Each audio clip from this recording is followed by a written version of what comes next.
I know I'm not supposed to be smoking. This shit, like, it's killing me. Oh. You know, let me tell you something. If people were as worried about themselves as they were me, they wouldn't be a shitty person. I hope this works. I connected it right back to the Wi-Fi. I thought I was already hooked up. But, you know, I've only got like 15 devices, so it's kind of hard to keep up with everything when the iPhone, see, that's the iPhone, and this one is too. Both of these iPhones are through Boost Mobile, and they don't work half the time because it automatically cuts the Wi-Fi on. And if it automatically cuts it on, then my phone doesn't work. So I had completely went into the setting and cut it off and did not realize that I wasn't on the Wi-Fi. Sorry. We have Wi-Fi though. Thank God. That was my stomach. Hola. Hola. What was I talking about? I was talking about, oh, the social pressures of how much pressure we put on children, expecting them to just grow up, take on massive amounts of college debt, buy a car, get a home, get married, have children, and the economy doesn't match that. They can't, they literally cannot. And then what did the government say? They gave them like a $5,000 incentive.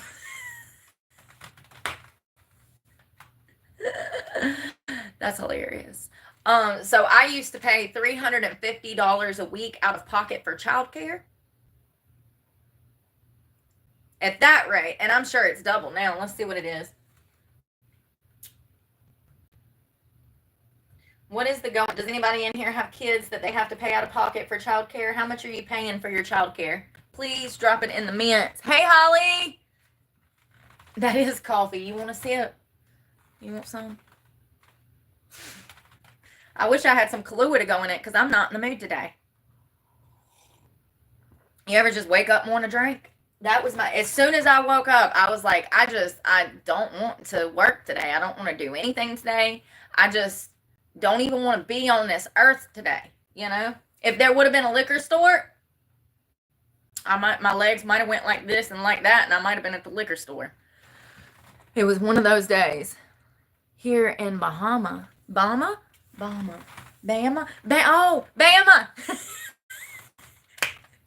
Listen, I be playing charades with like the comment section. We need to have a game where y'all jump in and y'all just talk to me, and then if I can figure out what you mean, then, and that's my fault because of my dyslexia.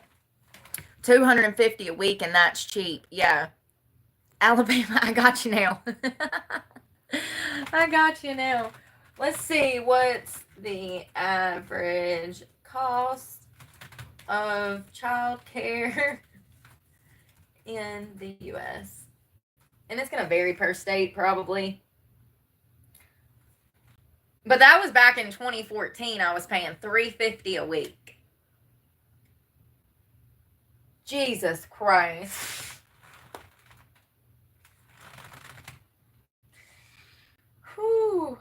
It's talking about $400 a week, which is actually not bad. And I mean, you know, with inflation, if I was paying $350 a week back in 2014, I was actually expecting it to be double of that because everything's doubled in cost from food to everything. So, yeah. I mean, that's still a huge part. So it says average annual cost for an infant care in center-based programs is $1,200 a month.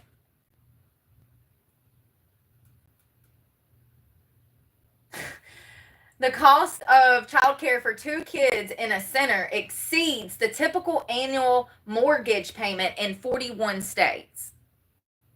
And our government offered people, what, $5,000 to have children?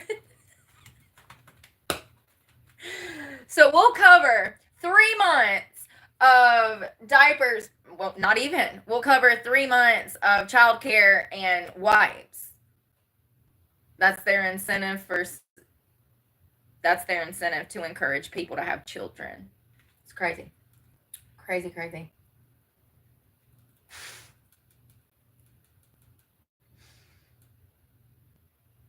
Yeah, and it said a private nanny is going to run you $1,000 almost, which is crazy. Absolutely crazy. Yeah, that's what I was thinking. Like me paying $350 a month, and I mean a week. A week, I was paying $350 a week out of pocket.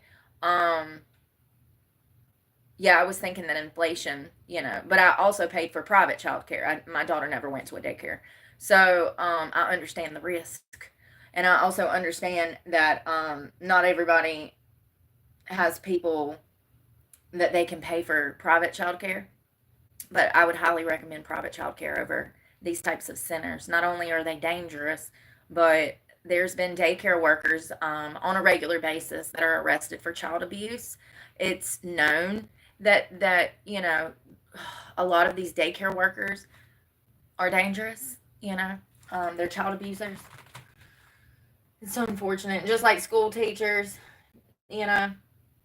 Oh, speaking of which, do y'all remember that little girl that I told y'all about? The Baptiste, Rebecca Baptiste.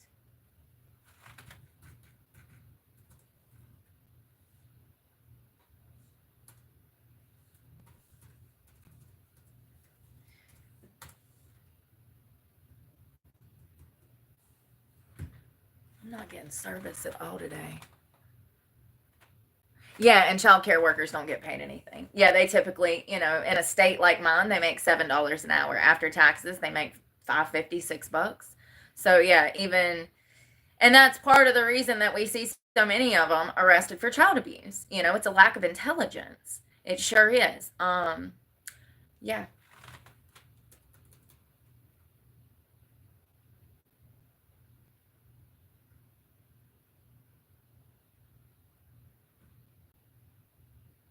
Wow. So it looks like they've done like rewrote a Bing search on her. Like I don't know what to call it.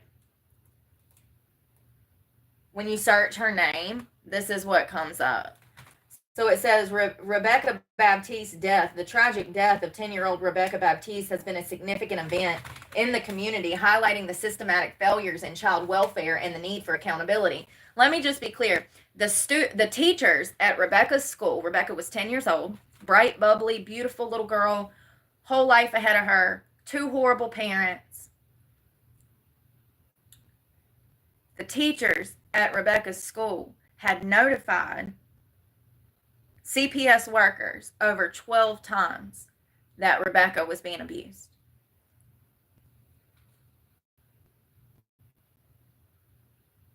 Over 12 times. It was 13 to be exact. This was Rebecca. And yeah. She was found unresponsive in her home with signs of severe abuse and neglect. Not only that, the autopsy revealed that she had been being abused physically and sexually. This is part of the new stuff that I found out last night. It had been ongoing for years. The physical abuse, they could tell from different stages of healing by bruising on the body, wounds on the body, cigarette burns on the body, I do believe. Let me fact check that because I'm pretty sure that's one of the things they discovered in her autopsy.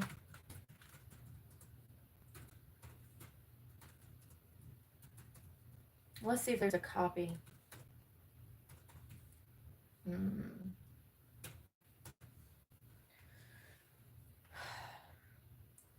So they could tell that she'd been abused, like I said, physically and sexually for a long time. So it appears that there was a set of twin boys that lived in the residence. So it was the father, Baptiste, his girlfriend, and they had a set of twins.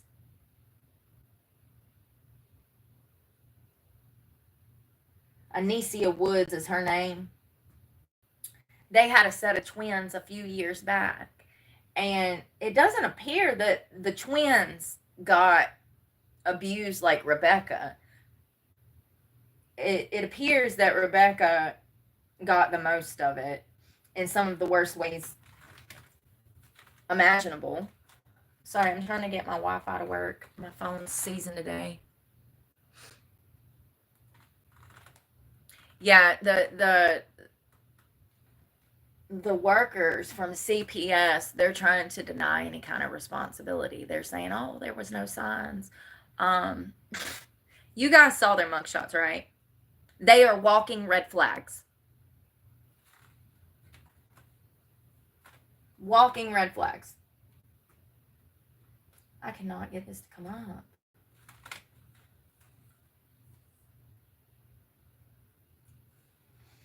Hold on 1 second.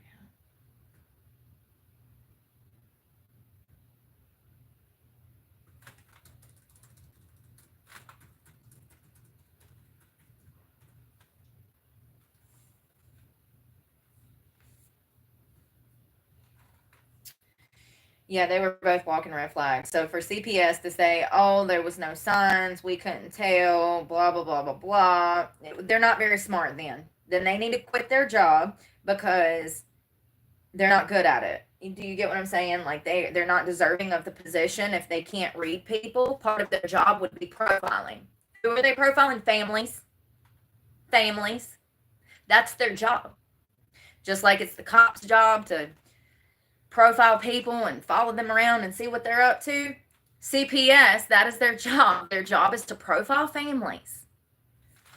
And clearly, because people are becoming dumber, we have more children that are slipping through the cracks and being killed, and being abused and re-victimized. This is bullshit. Why is this not working?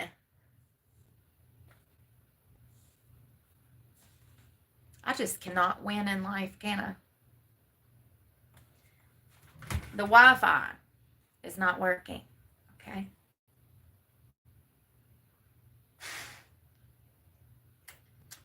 That phone wasn't hooked up to Wi-Fi. It's still messing up. I can see it like jittering.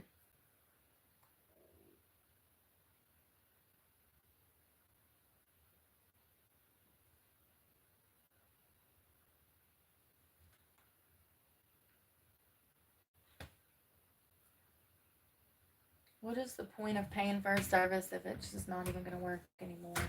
Seriously. Absolutely crazy.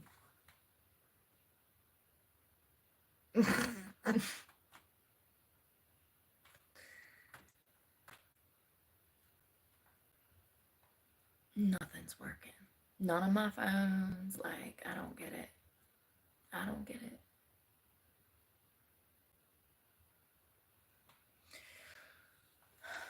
Well, so much for trying to work.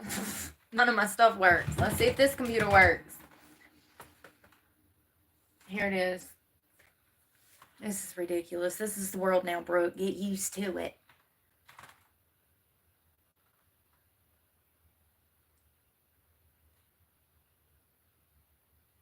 CPS visited these people's homes 13 times and saw nothing wrong with these two walking red flags.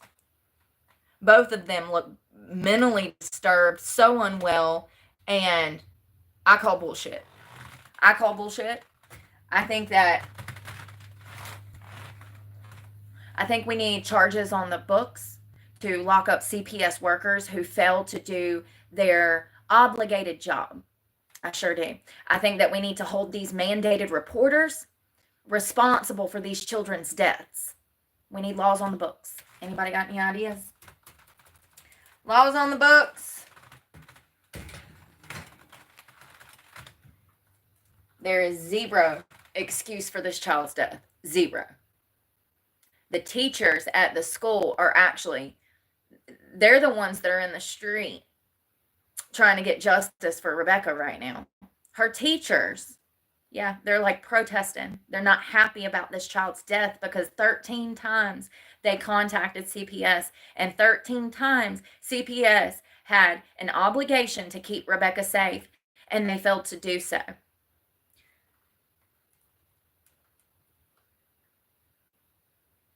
So this child is found dead in her parents' home.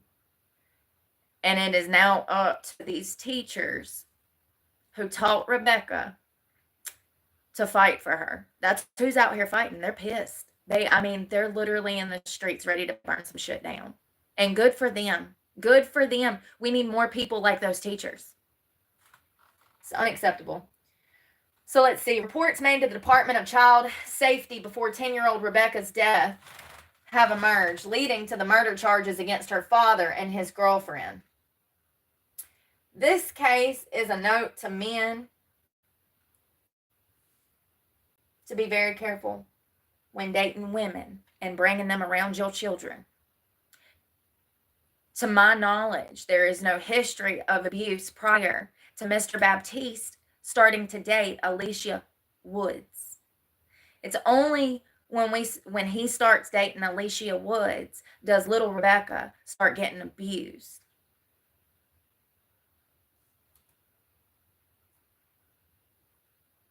At some point, Mr. Baptiste and Alicia Woods had 2 twin boys together.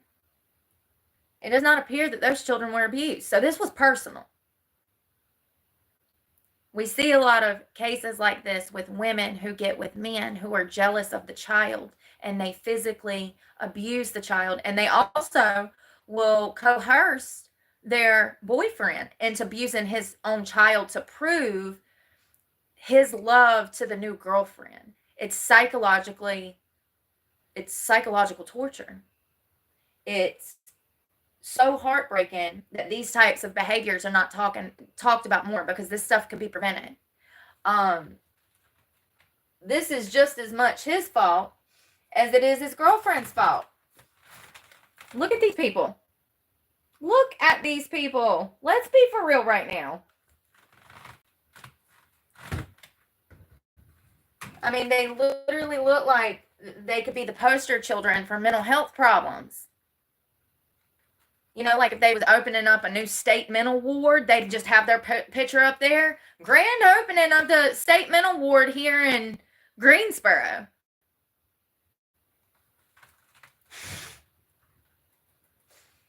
Let's see here. There's a lot of reports from DCS and investigators. There's lots of visits from outside agencies to support the overall wellness of their safety. Blah, blah, blah. Bullshit. Let's see here.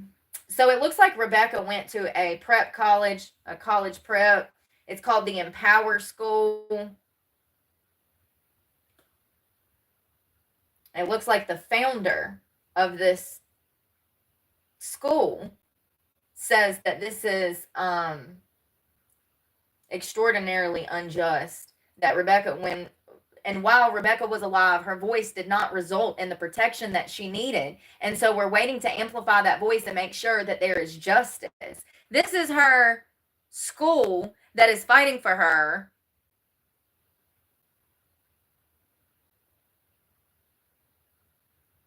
And fighting CPS. They're absolutely fighting against CPS as well. Do you not agree that that CPS worker who visited that home 13 times and ignored, she ignored the signs of abuse? Do you think she should not be prosecuted for that? Because I do. I think she should be prosecuted. I absolutely do. At the very least with misdemeanor charges and her license snatched. Like, she can't do social work anywhere else because she's a mandated reporter, and by law, it is literally her job to make sure that Rebecca was safe, and she failed to do so. So I just feel like she should be charged with a misdemeanor and no longer be able to practice social work. And if we can get laws on the books to prevent these social workers from ignoring these signs, then I assure you that these children dying, there won't be as many. There won't be as many. Human nature still stands, so it is what it is, you know. You're going to have bad apples.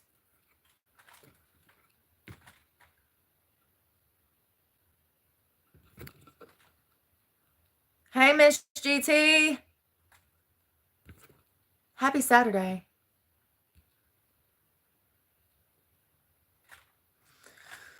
Oh, I'm so sick of these technology problems, y'all. I really do. I really am so sick of these technology problems. Like, it's just every day. Like, I literally...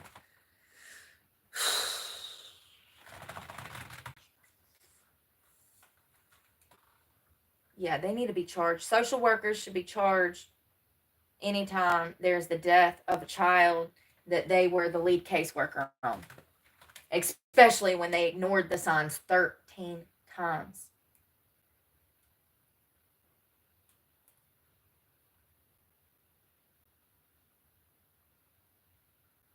So it looks like when she was at home, even though she was only 10 years old, she was one of the primary caregivers of her two small younger brothers.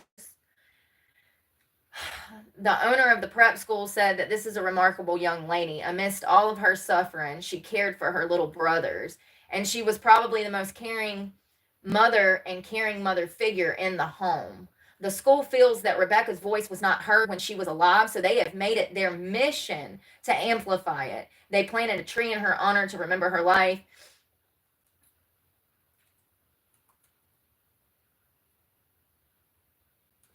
It's really crazy. I do believe that the autopsy, that I heard the sheriff say that they had burned that child with cigarettes as well. I can't find it because, you know, the media doesn't media anymore. But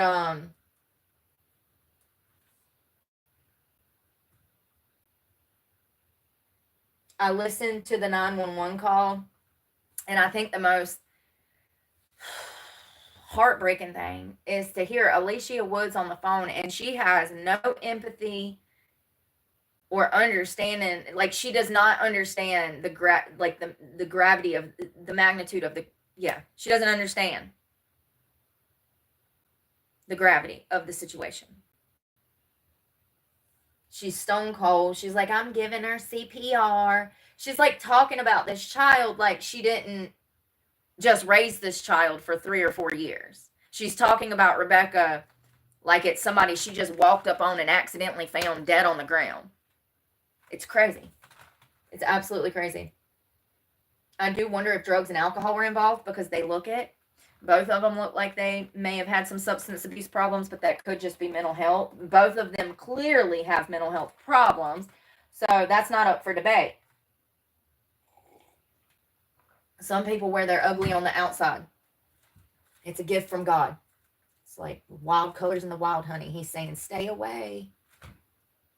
You know? I'm so done. Like, I'm so done. Damn computers won't work.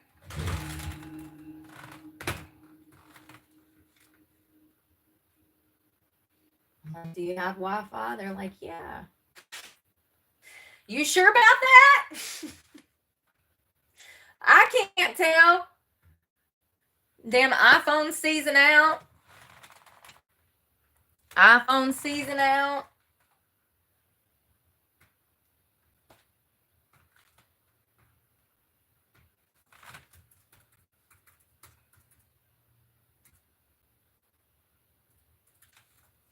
Y'all, it's hot outside. I'm already sunburnt as hell.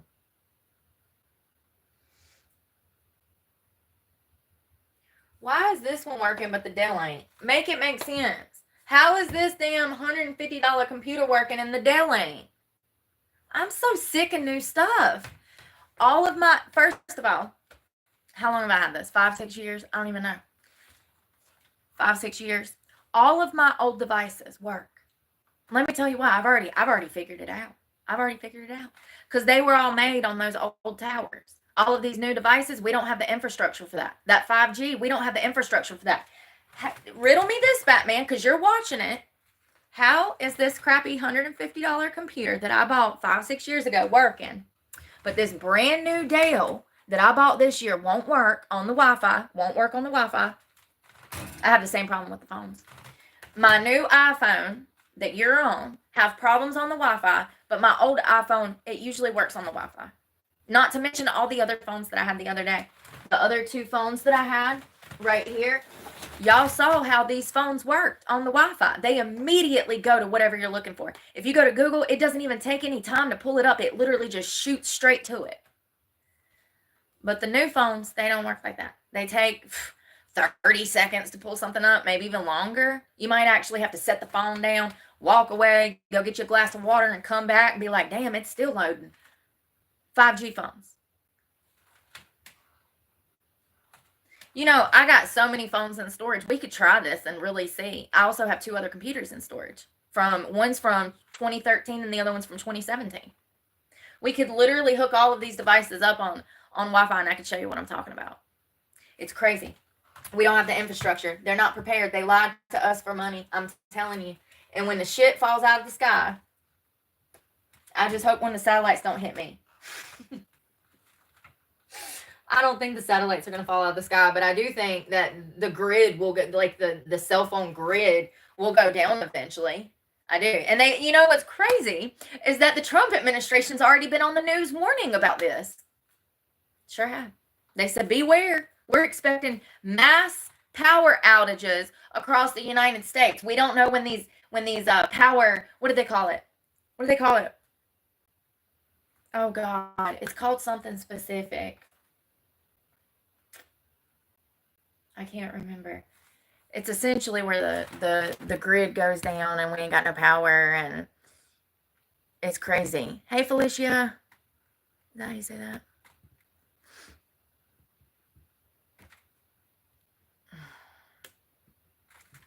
My phone won't work fast enough. Yeah, it's very scary. I get stranded all the time. I'll get stranded all the time with no phone. Y'all, ow.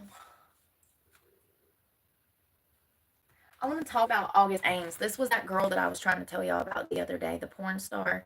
And I keep getting interrupted. Every time I go to talk about her, I keep getting interrupted. The Wi-Fi messes up. My computer won't come up. It starts storming.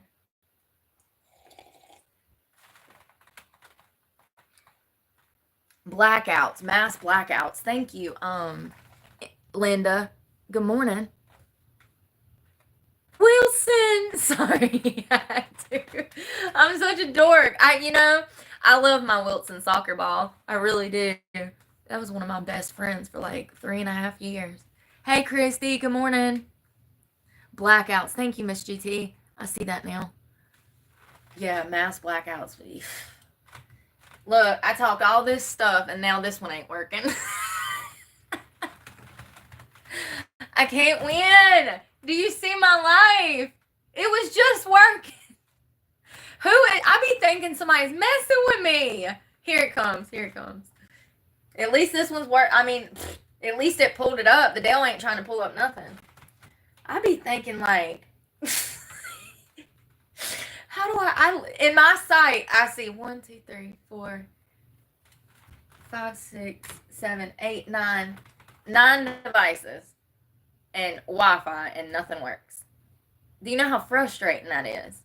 And when it's your job, it's your only job. It's the only job you can find. It's the only job that still exists. You ain't got to worry about being laid off. You know? All I want to do is make enough money to eat. My expectations are so low. And I still can't make it. Shit's so frustrating. It is. It's life. It's life. Welcome to the Hot Mess Express. Oh, Phoenix. Thank you so much. I hope you're having a great morning. Phoenix Sky. I like those little gifts. I wish they actually, when y'all sent them, I wish they stuck around for a little longer. It's not fair that you send them and then they disappear. I wish that I wish that it would stick around in the corner so people could see, who you are and the gift you sent. Thank you so much. Yeah. New idea, YouTube. Thank you for the 100. Oh, y'all, August Ames. This is a really sad case. And it's crazy because they say that I don't support the LGBTQ+, but I don't. Here's the thing. I support people having free will. If you want to go get married, whatever, to the same sex, that's your business. That's between you and God. Where I draw the line is when we start messing with children. because as it just so happens, I was falsely accused of child abuse.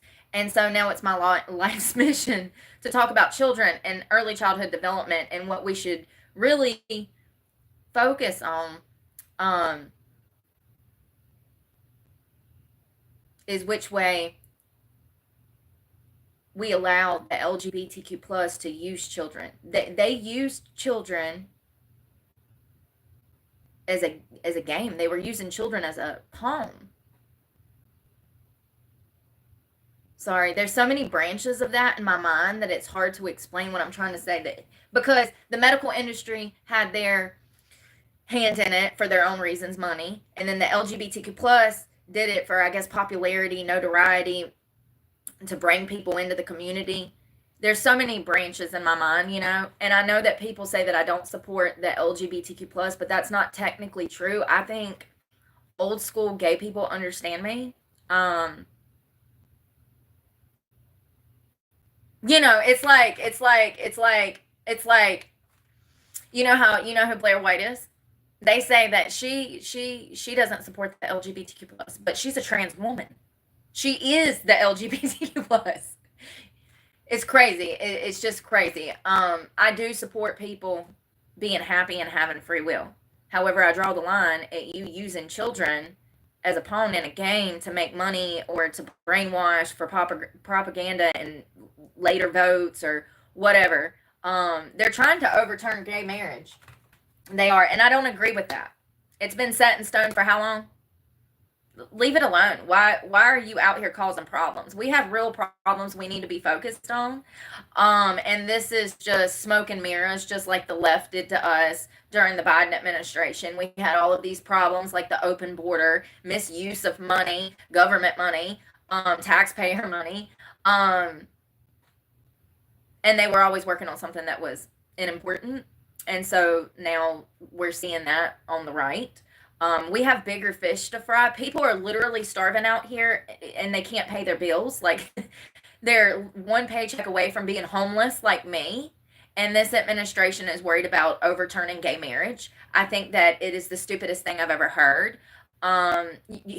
You're worried about that, but you're not worried about all of the children that were victimized by Epstein. You're not worried about arresting the people that were wrapped up in abusing children with Epstein. It's smoke and mirrors, and I'm just here to tell my followers that what you're witnessing is the same thing that the left did. They're not fixing shit. They're working for themselves, and you'll see. I'm gonna, I came here supporting Donald Trump, and a lot of my followers are mad at me because I no longer support this administration. I hate to break it to you, but over half of the MAGA movement does not support this administration. The MAGA movement has actually imploded. The only people that are still like MAGA, MAGA, MAGA are a lot of old heads and people who do not care to research the history of this administration. Also, the history of Donald Trump's relationship with Epstein. Also, the history of all of these parties involved that have ties to Israel. But maybe after 4 years of this big, beautiful bill, big, beautiful mess being made, maybe a lot of you guys will come around to where I'm at with this administration. I'm usually ahead of the curve. So it's no surprise. It's okay. You can hate me for now, but you'll love me in 4 years when you're like, damn, Brooke, why did you tell me to? Then you'll be like, why did you tell me to vote for him? I ain't heard that one yet. Like, not one person was like, well, you're the one that told us to vote for him. Why do you think I apologize? I have tremendous guilt, but the alternative was Kamala Harris. So, do we want a Marxist communist or do we want potentially a rapist? Let me tell you something. How many presidents have we had? I'd be willing to bet a good portion of them were sexual predators. Y'all just saw that news article from, like, back in the day, right? I read that to y'all. Let me show you again, because it was on the other one. This is why I say that, because it was in the culture back then to behave that way. That's part of the reason that Donald Trump behaved that way, because that culture spread into the 60s, 70s, 80s, and 90s, where we have him on camera behaving this way. So it's no surprise. Don't be shocked by me saying, she said the presidents were perverts. Yes. Yes. Unfortunately, lust is one of our emotions. Lust is something that human, it's part of human nature. It is a sin. And people, men, have done a lot of evil things for some ass. And historically, it's been in the culture to disrespect women, treat women like crap, sell them off in the newspaper. This is crazy. Look at this. Before dating apps, women used newspaper ads to find distinguished noble men. Every time I read this, it really tickles me. Only daughter of a wealthy coffee planter will marry English nobleman or distinguished American if he's handsome and reasonably young. No French, no Italians, no Spaniards or Hebrews need apply. She has a warm heart, small feet, and beautiful teeth, and can dance all night. Literally selling off their daughters in the yellow pages over here. How creepy. Like, like, and they were young too. We're talking 13, 14, 15-year-old girls. Like, yeah. Anyways, so it would not be surprised if some of our presidents were perverts. Let's see. Let's Google it. Let's just take a go. Let's take a go. Which presidents were sexual predators? Which presidents were sexual? I swear to God, I'm so done. This is it. I'm getting a satellite dish. I'm hooking it to my back, and I'm calling Elon. Damn it. Which presidents were sexual I'll die if something comes up. Does anybody know of any? Does anybody know of any?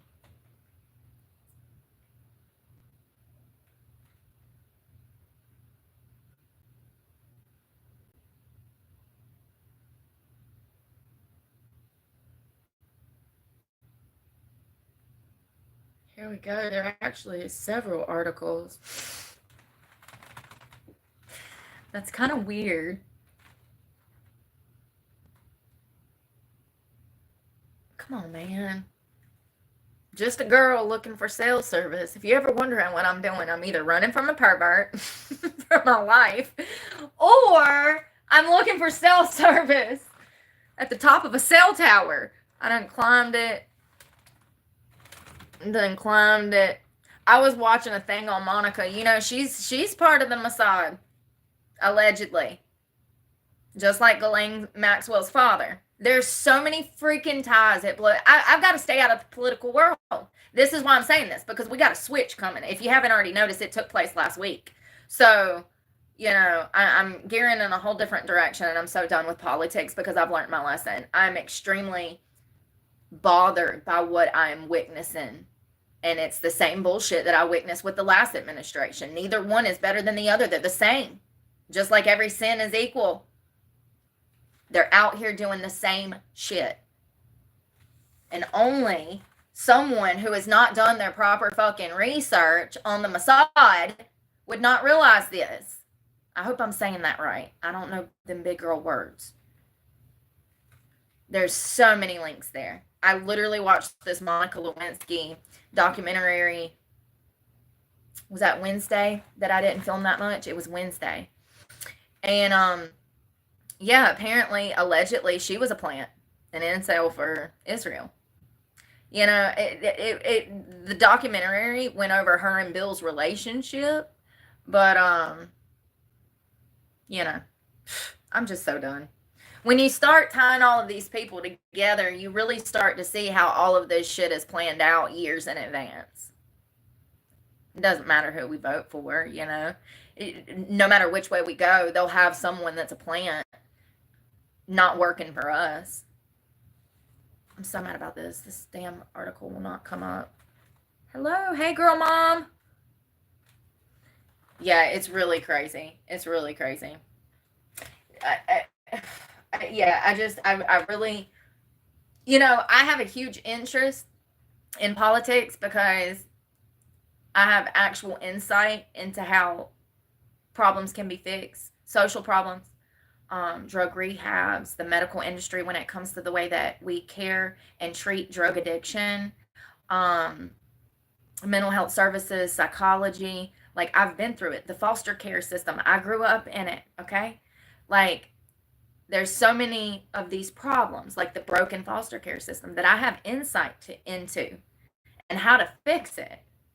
Um, the problem is that the federal government doesn't want to fix any of those things. Those are the ways, those outlets are how the federal government makes money, and they keep people in line, and they collect data on people, and it's a way for them to keep up with people. They don't want to fix the foster care system. They don't want to fix homelessness. They don't want to fix addiction services. They don't want to fix mental health services. They need those people to be in a box because somebody's got to be on that side of the fence for them to make money. And that's the facts. So part of me pushing away from the political world is to refocus on what I know and how I can help people with my platform. I came to this platform wanting to learn about political matters, thinking that I could help people. But I've noticed and I've learned that the federal government does not want to help anyone. They need those people to be sick and unwell. It's how they steal money. It's how they make money.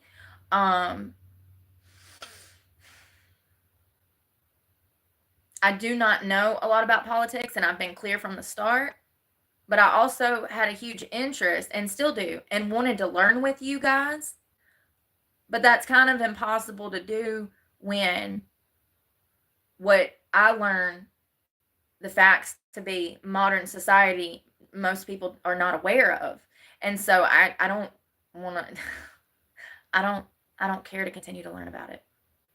My efforts are being wasted on something that has been broken since it started. All of those systems, mental health services, addiction services, recovery services, the DOC, the Department of Corrections, the foster care system, they need those things to be broken in order to work properly for them. All of those things go hand in hand together. The foster care system is actually a gateway to the Department of Corrections. So, in order to generate income, they need the systems to be broken. My efforts trying to help people through politics is wasted. It will always be wasted because I don't know enough about politics. And honestly, I'm disgusted by the way that these political leaders, by the way that they act. Even some of my own favorite conservative commentators, I'm disgusted by recently because I realized that they were bought and paid for. I will always do what's right. I am not going to change who I am just to pull for a party. I work for God. So I'm not Do you get what I'm saying? I'm always going to do what's right. So I guess that's me not being part of the MAGA movement because clearly, you know. Do you get what I'm saying? I mean, I'm a conservative, but I'm not affiliated with MAGA anymore. It's really disappointing to find out people are not who you thought they were.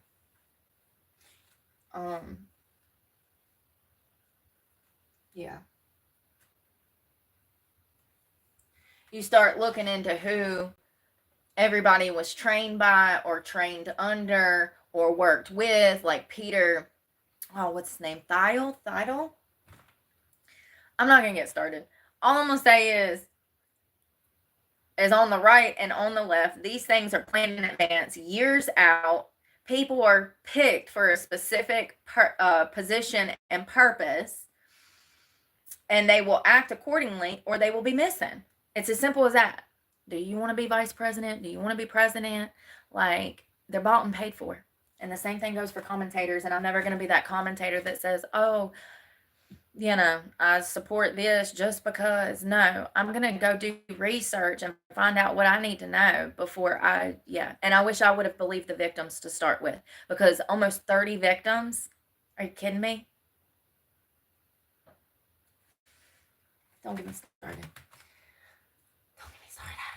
So, anyways, yeah, we need a new party. We need a revolution, like legitimately, you know. Right and left, they're both corrupt, they're both paid for, they're both stealing, they're both crooks, they're both scam artists. We need a whole new party that is literally dedicated to the fucking mission and does not forget the mission. Because once again, right and left, it's like Animal Farm playing out. Tell me I'm wrong. They forgot the mission. They work with the Democratic Party and the Republican Party will work together before they ever work for their own people. We need a party that is committed to working for the citizens of this country. We need a party that is fully committed to doing the honorable thing for the better good of everyone.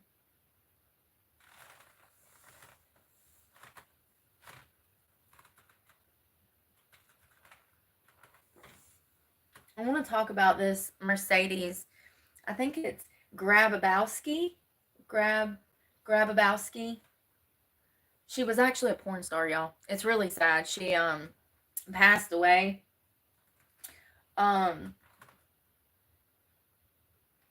It's crazy because her death really goes to show how the internet and bullying, how detrimental it is to people's mental health, especially young people. I think I read that around 34% of teenage youths in society today say that they get bullied at school, 34%. So, that's like a good portion of them. It's not good at all. But also, I think that it said around 18% of them said that they were bullied through social media platforms like Snapchat. I don't know, what do kids use these days? Roblox? It also had video games on there. There was a subcategory of children that said that they were abused through Discord and video games like that. So it's just really crazy to think that your kid's playing with some strangers halfway across the world and those kids are berating them, or even worse, trying to coerce them into harming themselves or someone else, because that's been a new crime in recent years. Sad. I mean, it's crazy. I saw one case where a woman had instructed a child, a boy, I would say probably about 7. This woman on the internet through a video game had instructed him to harm his baby sister, who was an infant. Crazy. So, anyways, online bullying has become huge in recent years since social media platforms have taken off, and you guys have seen what I've been through. I've been through absolute hell. One of my stalkers was arrested yesterday, and it's just, I think that I think because people don't agree with what I have to say, they want to see harm come to me, which really goes to show how evil society is becoming. But not only that, a lack of empathy and compassion in these type of people. Self-hatred is related to miserable. So, and miserable is related to self-hatred. Miserability stems from self-hatred, is my point. And so, anyways, I just think that these things are going to get worse. I think that we need new laws on the books to protect people in content creation. Some of my favorite creators right now are not only getting sued, but they're literally getting bullied online. There's channels that have millions of followers that are currently going through some of the most dramatic drama, some of which is court legal based. Some of it is just slander and defamation against their channel, but it's really picked up this year, this online bullying, hate stuff. It's kind of crazy because I think that that's like the moment that I knew I made it. When you got people literally following you around town, taking videos of you to post online, bitch, that's the paparazzi. Thank God I didn't pull an '07 Britney and shave my head and fight them. Seriously, it's been that bad. So, I think it's going to get worse. When you have people out here literally trying to pick you apart as you are trying to do your job, and then they're coming after your channel, saying lies, spreading, slander, defamation. I've seen so many content creators going through this year, and a lot of people say that it's a YouTube thing. They say that it's not like that on TikTok. They say that there's not like that on Instagram and Facebook and all of these other social media platforms. There's not as much hate. There's other content creators that I've spoken to that have told me, over here I don't get hate, but here I do. So it's definitely a YouTube thing. You face the most hate and slander and defamation on YouTube. But it's really crazy to me how there are content creators that have millions of followers that I've never seen wrapped up in drama. All of a sudden, they're wrapped up in drama. And it's because people genuinely hate themselves in their lives. They have nothing better to do. I read an article this morning that women are leaving the workforce and they're going to be stay-at-home moms now. So just get ready for shit to get even wilder, because all they're going to have to do is take the kids to school, pick them up, and then get on Facebook. Seriously.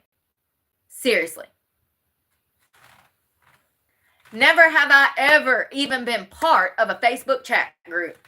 Not once. I have a life. I don't have time. You know what I do love? I like to go stir the pot and then give it 2 weeks and then come back and see who's being fake and pop in like, hey, bitches. Like, it's really crazy out here. Letting their children be raised by the internet. Amen. And we're seeing the side effects of that now. We absolutely are. The disrespect, the way that children are getting into violent crimes. I've seen some crazy stuff. Saw a 12-year-old that raped a 91-year-old woman. Saw another 13-year-old that shot and killed both of his parents as they slept. It's really getting crazy out here. Historically, we've seen children be violent. Remember the little freckled kid from the 80s or 90s that killed another kid, that little freckled boy? I think they just let him out of prison too, by the way. Hold on, I'll tell you. We ain't seen it in this quantity. Oh, it finally came up. We ain't seen it in this quantity, though. The kids out here behaving like this. This is past that. Who was the freckled face killer kid? Oh, I'm so sick of this. Who was the freckled face killing child? This is crazy. Was his name Eric or something? Eric Smith. Yeah, and he just got out of prison. I do believe. He killed a 4-year-old, Derek Joseph Robbie, in New York back in 93. He was granted parole in 2022. So he's out on the streets now. That's a whole case that I need to really look into, because that's kind of crazy. I would like to do look into his upbringing and stuff and see, let's see here. So the question was, back to perverted presidents potentially, the PPPs. Which president has been accused of being a sexual predator? Let's see. He looked like a problem child. Yeah. Eric Smith was his name. I would like to go into his history and look into that case. So he was a child that killed a 4-year-old, and he's been in prison since the 90s. I would have to really look into everything, his history in prison, how he behaved as an inmate, his upbringing, why psychologists think he even killed that child. If anybody knows anything on it, please drop it in the comments, because I am so curious. So curious. Let's see.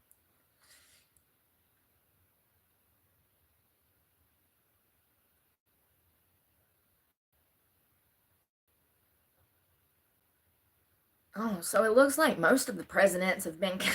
God dang. I don't want to be part of this world.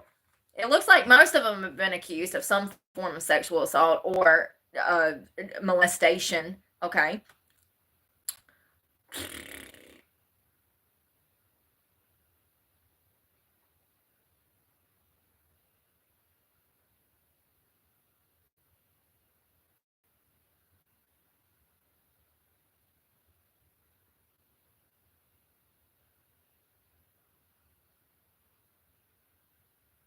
Hmm.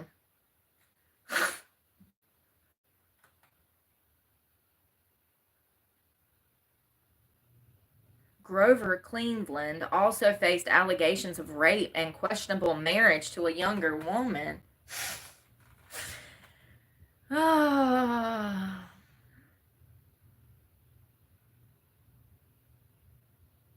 Also said Grant and London. Was it Landon or London B. Johnson?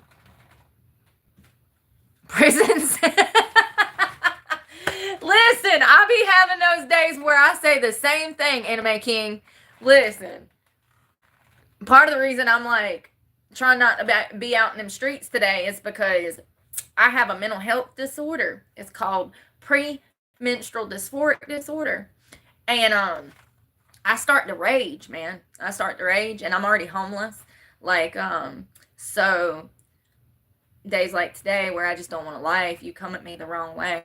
And jail does look better than sleeping on concrete. Hell, at least in jail, they'll give me that little thin mat. It's a little bit better. I mean, you know what? I really thought that, like, jail was the worst place. This is going to be mind-blowing. You would think that the worst place you could ever end up is jail, right? I'm here to tell you that being homeless is far worse than jail. Yeah. I mean, at least in jail, you have a mat, you got a toilet, you can take a shower, you can make a phone call. You got 3 hots and a cot. You ain't got that on the street. You got cold concrete, wet grass. You ain't never lied. Anime King. I hope I'm saying that right. Welcome. Nice to meet you. It do be like that some days. They let that crazy girl out. You's lying. Oh my God, Jean Ann. Lord have mercy. I'm over here talking about perverted presidents, and we got real business. We got real business. You kidding me? Morgan. What was that little girl's name? Oh, God. I can't speak to talk anyways. It won't work. Morgan, was it Geyser?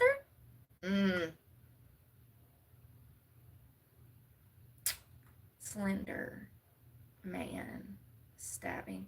So let me tell y'all about this case. So these little girls, there was 3 little girls, they would do little sleepovers together. And here it is.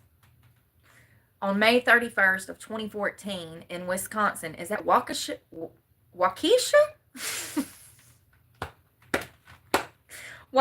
Wisconsin. I'm rolling with it.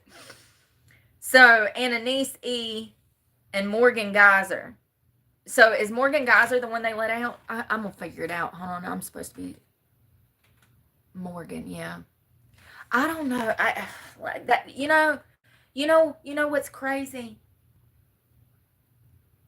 Yeah, that's why I was talking about that freckle face killer, because a lot of the times, if we can get these juveniles behind bars soon enough,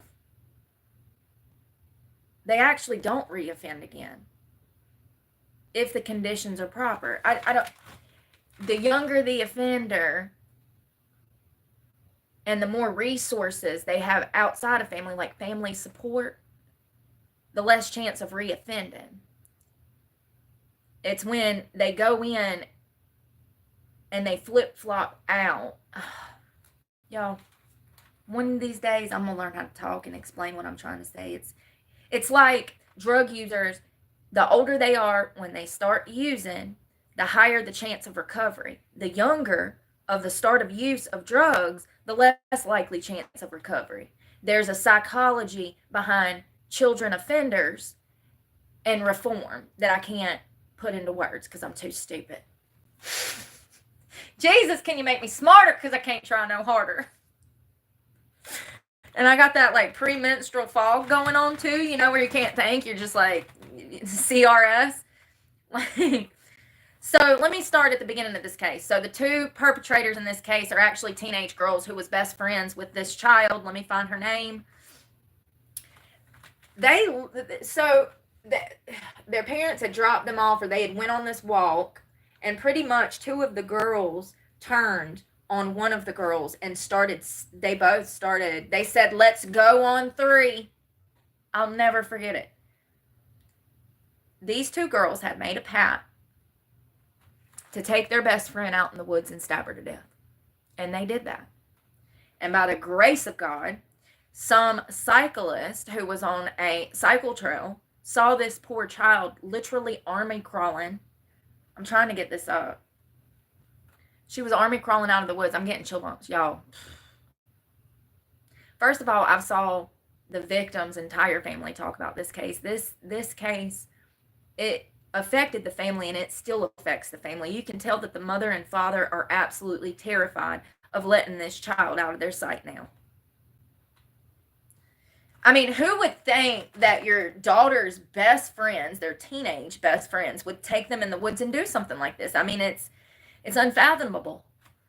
So it looks like this happened back in May of 2014.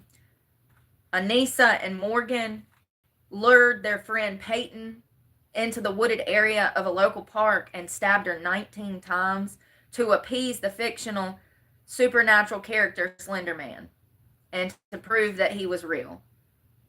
They were all 12 years old at the time. Peyton survived the attack after being found by a cyclist. You know, I do not believe that these girls thought that they were doing this killing to prove that this fictional character was real. I don't believe that. It's buffoonery. They knew exactly what they were doing. They knew exactly what they were doing. During their interrogations, Geyser was described as displaying no empathy. And is it weird? I don't know how to say her last name, y'all.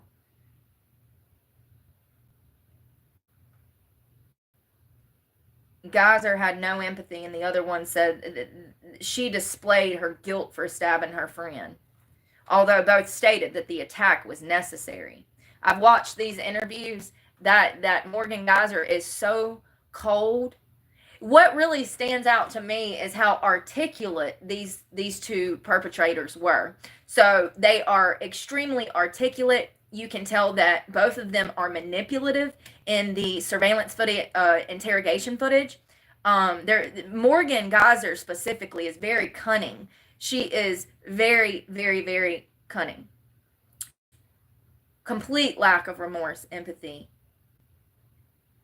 And her wording is very calculated.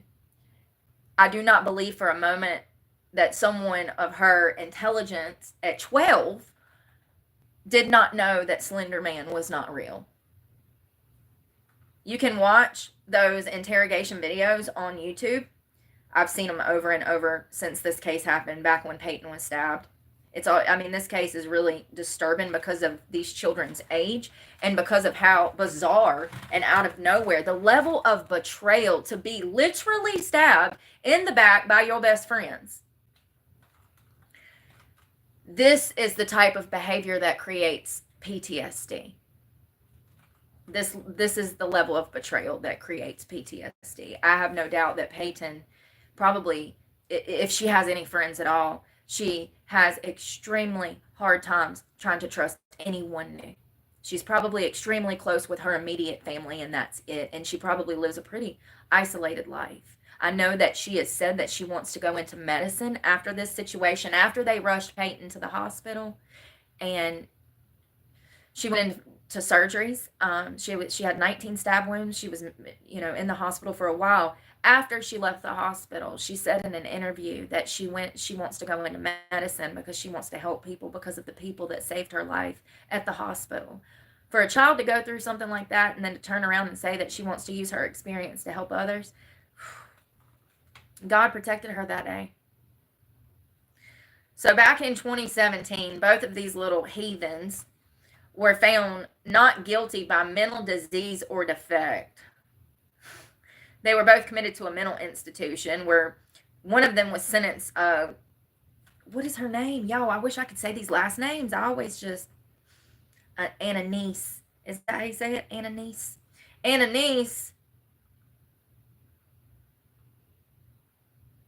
Ananice received a sentence of 25 years to life, and Geyser was sentenced to 40 years to life. Ananice was released in 2021 to live with her father, and Geyser is due to be released in 25 to live in a group home and will be under supervision until 2058. So they never saw a day in jail. Let me just tell you, because I've been in both. The state mental ward is a much cushionier stay than the jail. So they've had a luxury prison ride, okay, with good food and nice beds, and they've been in a state mental ward since 2017. It's not even 2027, and they're already both out on the streets. Oh, and let's not forget that they were found not guilty by reason of insanity. If you ask me, this whole damn case is insanity. But what do I know? What do I know? Nothing. It's absolutely unbelievable. Thank you for bringing that up. Jean Ann, thank you so much for bringing that up, because I saw that Geyser was due to get out, but they had to go through the court to see if they could let her out. And I don't know. Will they reoffend? I don't know. I really don't know. It says she's going to a group home.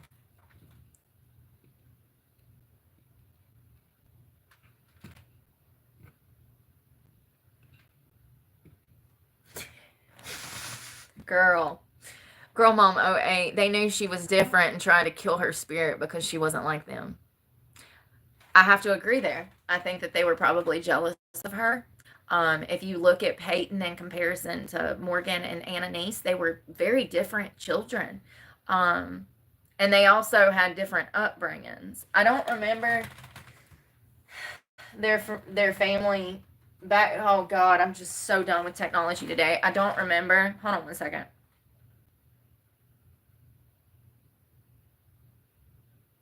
Also, Morgan Geyser and Peyton, who was the victim, were also childhood best friends.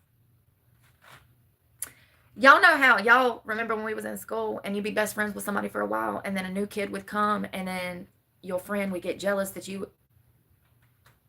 I'm wondering if Annalise felt some type of way, you know? There could be motive there. Like, they would later befriend Annalise, who would become particularly close to Geyser due to them living in the same apartment building and having shared interest in creepypasta, including the popular fictional supernatural character Slender Man. While Peyton found these things horrifying. So Morgan and Annalise actually had a shared interest in these creepypastas. Peyton thought that they were horrifying.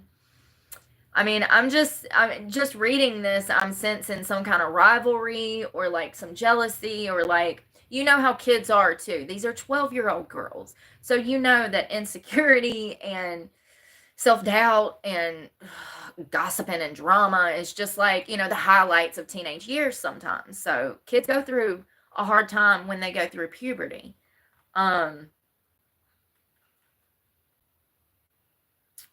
Yeah, it says as their interest in Slender Man grew, Geyser and Annalise both believed he was real. I don't believe that. Does anybody believe that? Does anybody believe that these two 12-year-old girls who were so smart and articulate, that they did not know that this Slender Man was fake? I don't believe it.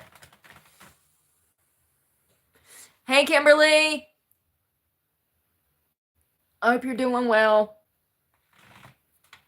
Yeah, I don't believe it at all. I wish this computer would work. I just, you know, I don't understand.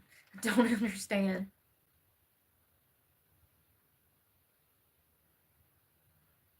Jesus Christ. So it looks like they were playing a game of hide and seek when Geyser and Winter pinned down Lutner and stabbed her 19 times in the arms, legs, and torso with a 5-inch long blade. 2 wounds were major organs. 1 stab wound missed a major artery by less than a millimeter, and another went through her diaphragm, cutting into her liver and stomach. Ain't that crazy? Surgeons operated for 6 hours to repair critical trauma to arteries and tissue in her torso and abdomen. If the knife had gone within a width of a human hair further, she wouldn't have lived. She was left in the hospital 7 days after the attack. Jesus Christ. She later revealed in 2019 that she sleeps with broken scissors in fear of being attacked again. What did I say? PTSD. She has lingering trauma from the attack. 5 hours after the attack, the two girls were apprehended by the police near a furniture store approximately 5 miles from the attack location. They were in possession of the knife used in the stabbing. I mean, they're children. Of course, they're going to be making mistakes, but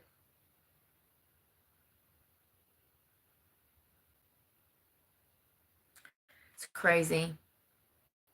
Yeah, I definitely think it was premeditated too. I mean, they took the knife to the park. They were planning on doing that. They had talked about doing it. Hey, Angie. Cleaning time. Yeah, definitely take a break. Saturday is the best day for that. Hello. Hey, Oscar.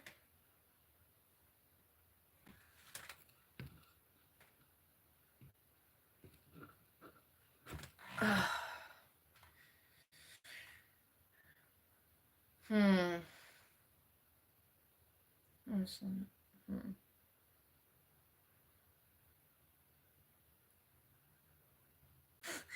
Morgan Geyser was diagnosed with early onset childhood schizophrenia.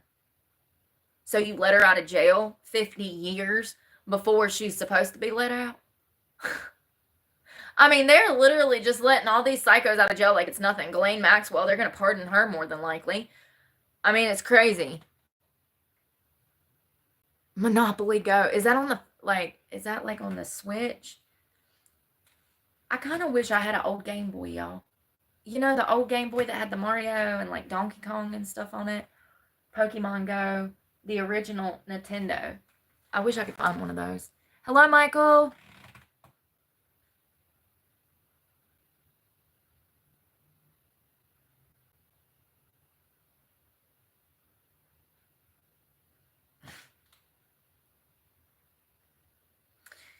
Yeah, neither one of them should have got out of jail. It don't make no sense. I mean, she looks insane. Morgan Geyser.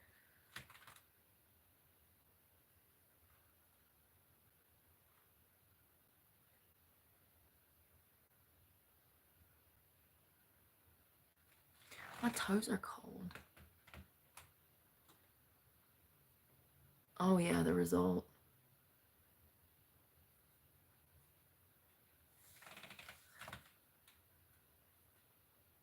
Mm.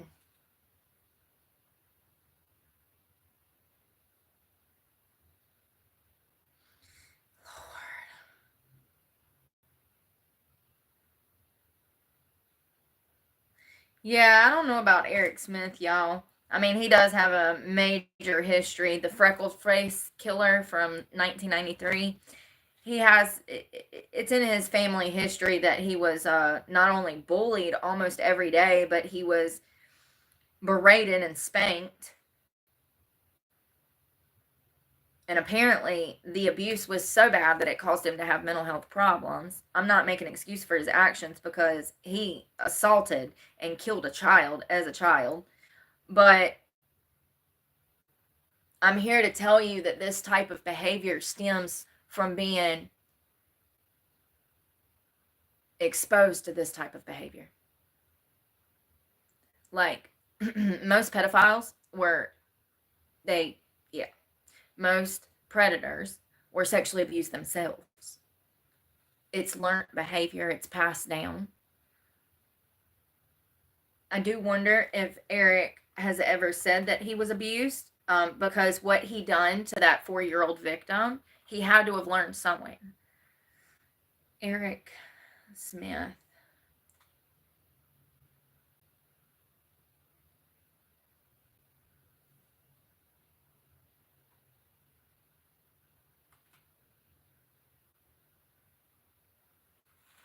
Yeah, they let him out too.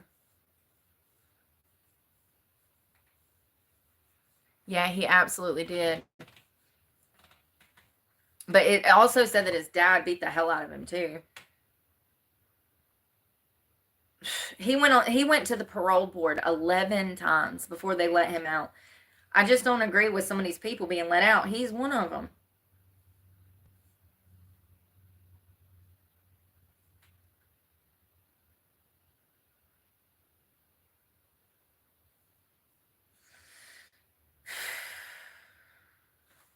A lot of this I can't even read, y'all. How old was he at the time? How old was Eric Smith when he murdered?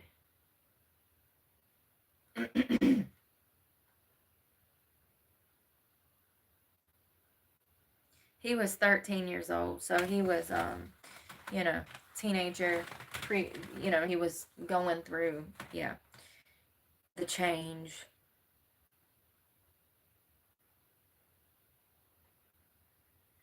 I do think that even the physical beatings and physical abuse that he was subjected to would be enough to cause a child to behave this way towards another child. Absolutely. This is part of the reason that I talk about these things. The physical aspect, the physical abuse that he was subjected to, and then the psychological torture in his own home has a propensity to create psychopaths. Eric Smith, it appears from his own history, Eric Smith is one of those children that was beat and abused so much, he became an abuser and murderer himself. And it only took 13 years of abuse in his own home by his own relatives to breed that level of psychopath. I mean, he didn't just kill poor little Derek. He abused Derek. He beat his head in with a rock. He stuck sticks in his eyeballs. He sexually abused him. You're absolutely right, Girl Mom 08. It was absolutely torture. It's the same thing that they did to my friend Tiffany Long. They absolutely, Eric Smith tortured Derek, okay? It would have been a very painful death. He learned that behavior from somewhere. His upbringing bred the psycho inside of him. This is why I talk about these things, because people do not understand how these types of people are created. Eric Smith's upbringing shows us how they're created. Not to mention other people like the Night Stalker. He also was heavily abused. Early childhood development is to ensure that adults are healthy. When their upbringings are traumatic, they're getting physically abused, psychologically abused by people that are their caretakers who are supposed to love them, but instead they hurt them. This is how psychopaths are born. This is how narcissists are breeded. In my opinion, Eric Smith probably also, in my opinion, he had sexual abuse. In my opinion, he was sexually abused. His crime tells a story of his past. For a 13-year-old boy to do what he did to Derek, who was only 4 years old, in my opinion, there was a history of sexual abuse in Eric Smith's past that he's yet to reveal to the public. Just like the Mendez brothers, sometimes, men, men usually do not report those types of crimes. Let me be clear. They're the last ones that usually report sex crimes, molestation, incest, stuff like that. But even the Mendez brothers, who I believe were absolutely abused, but I do not believe should be free. And it's okay if you disagree with me on that, because I know a lot of people are like, oh, they should be freed. A lot of us were sexually abused as children. We didn't kill our parents. I was sexually abused by every father figure I ever had. So, it took them forever to come out and talk about the abuse that they were subjected to, and, if Eric Smith was in fact sexually abused, like he was physically abused and psychologically abused, and then that's a clear, answer as to why he committed this type of crime, especially in his teen years. It makes perfect sense in my mind. Yeah, it's a horrible case. I don't think he should be free, just like I don't think Morgan Geyser should be free. How is it that people like that are actual criminals who have, took accountability and said, oh, yeah, we're guilty, we did this, how do they slip through the cracks? And then people like me who are innocent are just re victimized for a crime they didn't even commit. It's so frustrating. It really is. It's so frustrating. Oh.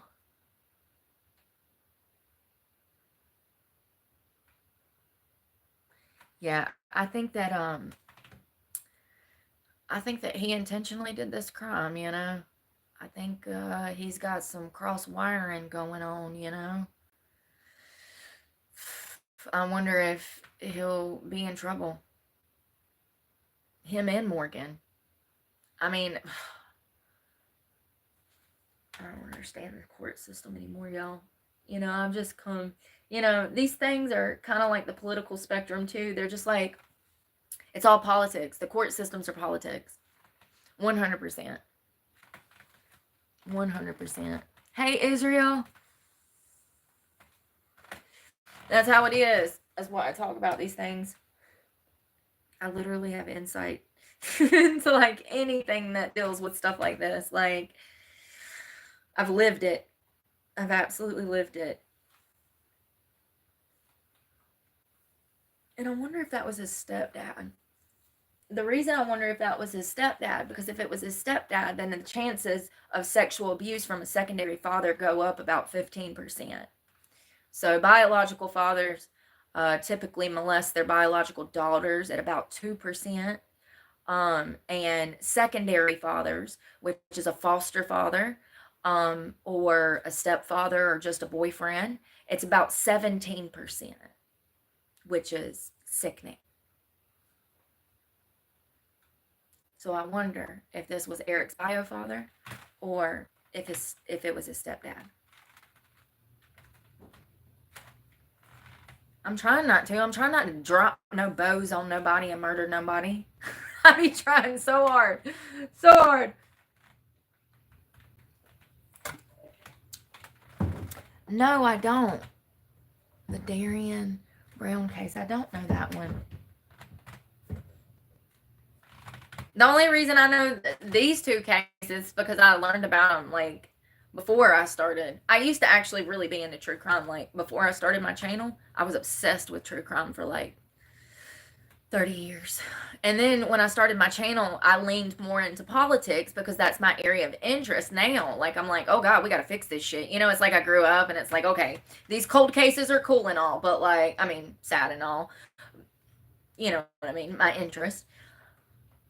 But we really need to gear ourselves in a different direction to like help people and like be able to fix this mess out here because nothing's getting better. And now I've 2 years later, I recognize that everything's broken intentionally. The federal government needs all of these systems to be broken in order to profit the most.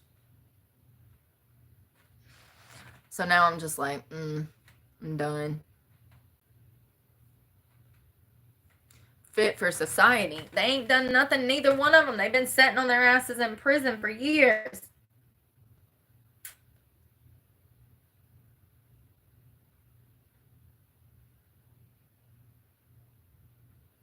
This literally has nothing.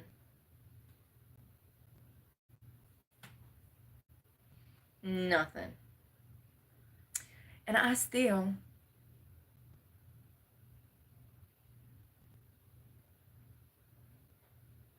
haven't talked about August. I'm gonna do that. Susan Smith. I know, crazy. She'll never get paroled, I hope. Hello, Nicholas. I hope you're doing well. Maria. Good morning. Afternoon. So this girl was actually a porn star. And her name, she went by August Ames, and she actually, I think, passed away around 2017. Hold on one second. 2017 at the age of 23 years old. She was super young, had her whole life ahead of her. Her biological name was Mercedes Grabowski. I try so hard. And So let me just start with, I'm going to call her by August because that's what she went by. She was actually born in 94, and she grew up in Canada, Ontario, and she later moved to Colorado Springs. Both of her parents were in the Army, and she spent her early years as a military brat, including a number of years living beside Canadian Forces Base Petawawa. Lord have mercy. Can we just not name stuff normal stuff? So, as it turns out, August was routinely sexually abused as a child, and this is the primary reason that I want to talk about this case, because that is the reason that she ended up in sex work, which is so common. I would be curious to know how many sex workers. Let's see.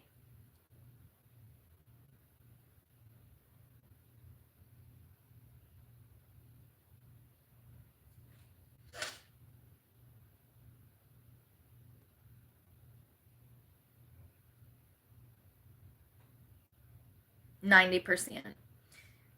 Between 66 and 90% of women in the sex industry were sexually abused as children. One study found that 60% of street prostitutes were sexually exploited as juveniles. Another study revealed that nearly all sex workers surveyed reported experiencing some form of childhood abuse and neglect.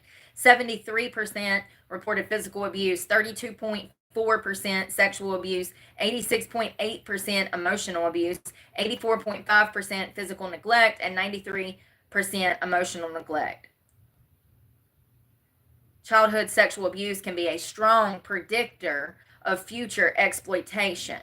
The lack of a caring adult or a supportive family environment can increase the vulnerability to sex trafficking. Early sexual initiation, particularly if forced or exploitative, can also be a risk factor for entering sex work. All right. So, Mercedes, August, she said that she was routinely sexually abused by her grandfather, her paternal grandfather, as a child, and that her father refused to believe her, and she was sent to live in a group home at 12 years old. This reminds me of that case, I think it was Arizona a few weeks ago, of the child that was found dead. And yeah, she was R-worded on a native tribe land, and she called the sheriff and reported this sexual assault.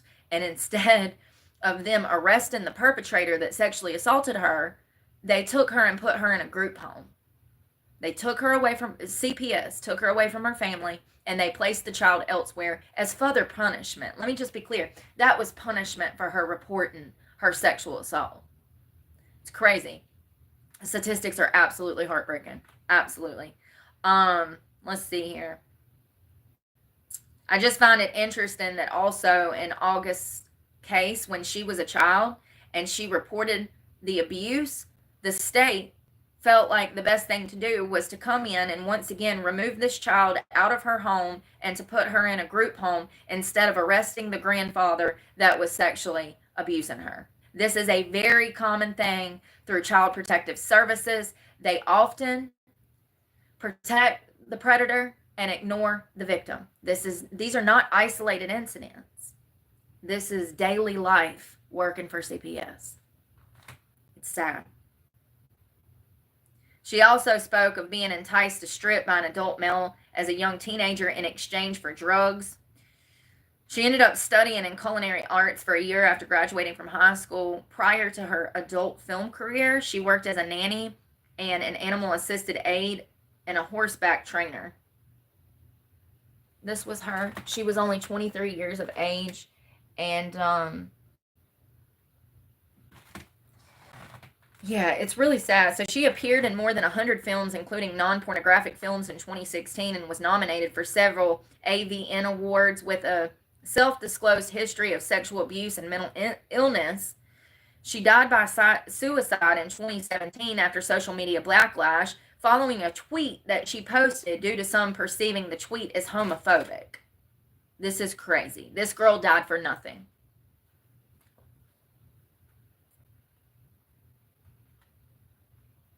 So it looks like her career as a porn star actually began at the age of 19, and once again, she was only 23 when she passed away. So, and that started in 2013.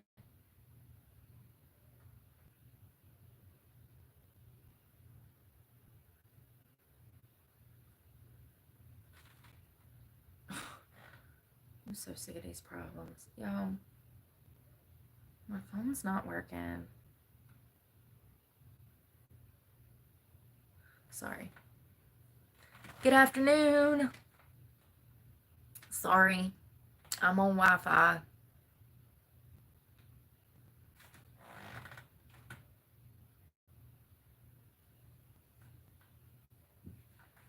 So weeks prior to her death, she said that she had a history of bipolar disorder and DID, which is dissociative identity disorder. And she talked about how someday she'll be fine. And if I'm not doing anything, I'll get these awful flashbacks of my childhood, and I get very depressed, and I can't get out of bed, and I have to cancel my scenes for like a week or two.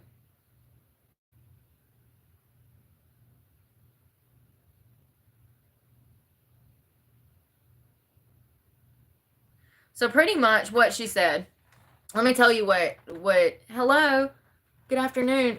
Let me tell you what caused her death. So essentially, August, who was a porn star, tweeted out,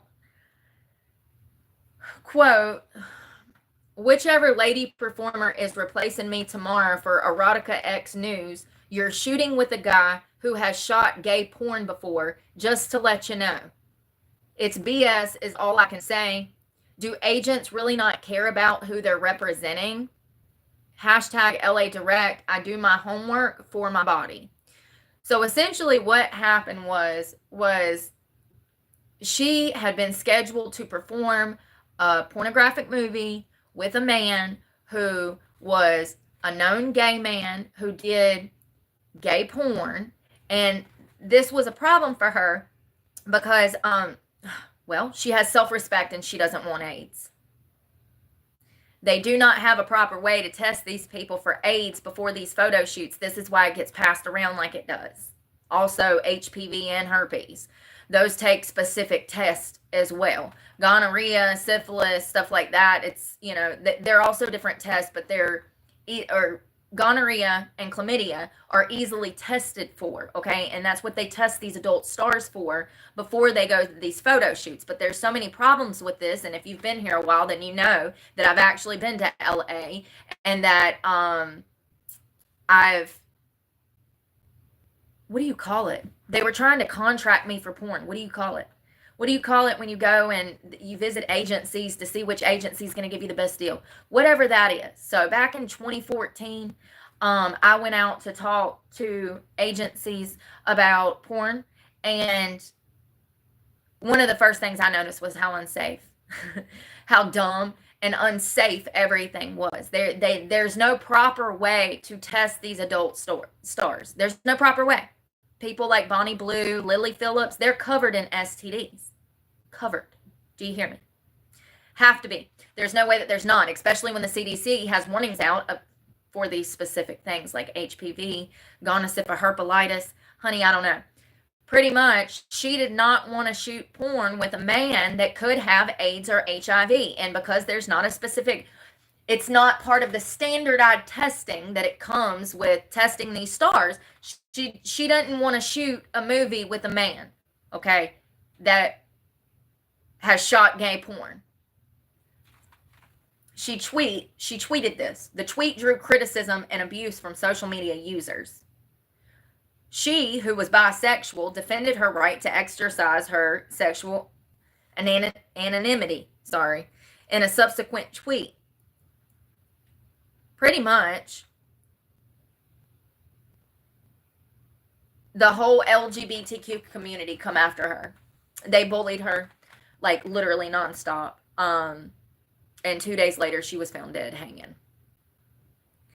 So because of the fact that she wanted to protect her rights, protect her body, and not put herself in a bad situation, and she was warning other porn stars about the unsafe business practices of these agencies, and she was berated and bullied. And this was back in 2017. So, you know, that was really before things got crazy. That was like the start. Well, that was like the start of everything getting crazy, especially with the LGBTQ+. So It's crazy. Let me be clear. So when they test you for STDs, what they're testing for in these settings with these porn companies, they send you into a medical office from the agency. They'll have you an appointment. And this might be scheduled out for 2 weeks before you're due to shoot a porn. This is the problem. Do you know how many people get tested and then go have a one night stand before they're scheduled to actually shoot film? Most. The potential for picking up an STD between that 2-week testing cycle is more probable than not when you have people out here just giving it away like it's a plate of food from grandma's cookout. I know Sharon is caring, but not them parts, honey. No. Those stay under lock and key. Have some self-respect. Have some couth. Okay? Pretty much the online berating, bullying led to her hanging herself, which is absolutely horrific. On December 5th of 2017, 2 days after her tweet, she was found dead in a park in California at the age of 23. Her death was ruled a suicide due to asphyxia by hanging. Upon autopsy, toxicology reports revealed that she had cocaine, marijuana, and antidepressant Zoloft and Xanax in her system at the time of death. Do you know how many women's autopsies I've read and there's Xanax in their systems? I mean, that needs to be like a whole study in itself. How many of the women that have committed suicide, what percentage were on Xanax when they committed suicide? Because I'm willing to bet it's a large portion. I've personally knew of somebody that died and it was under the same circumstances. So, and we all know I caught my felony charges at 18 years old. I was on Xanax. So, I'm telling you, it's one of the worst drugs. Close friends blame the cyberbullying for her suicide. Her final tweet before suicide had the words, "Fuck y'all." My kind of girl. Some pointed to a demand. Oh, blah, blah, blah, blah, blah. Conspiracy.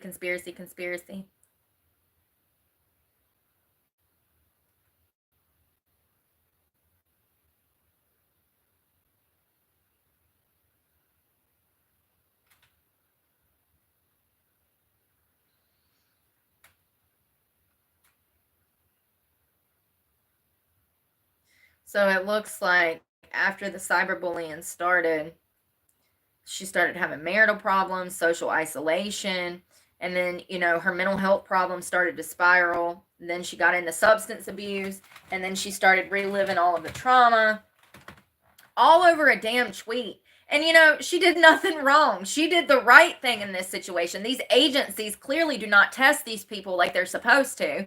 And that's why these STDs are skyrocketing. And she literally was trying to warn other girls that men who shot gay porn, who are highly, they're more probable of getting AIDS than any other group of people. Let me be clear. Well, actually,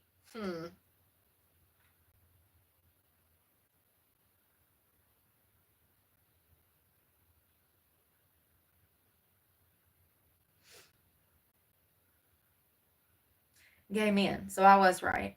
I didn't know if it was African American women or gay men. I knew it was one of the two. So in the United States, men who have had sex with men, particularly gay and bisexual men, are the population most affected by HIV. While HIV affects all races and ethnicities, certain groups are disproportionately impacted, with Black, African American, and Hispanic Latino individuals experiencing high rates of infection. And there's reasons for that, but yeah, so she was pretty much sending out an SOS to other porn stars, letting them know that the agency was booking gay men with porn stars who did not know that they were going to be shooting with gay men, and the probability of those men who shoot gay porn of having HIV are much higher than straight heterosexual men. And so she did nothing wrong. She exposed a dirty agency in a dirty world. You will never find the light at the end of the tunnel in sex work. It does not exist. It does not exist.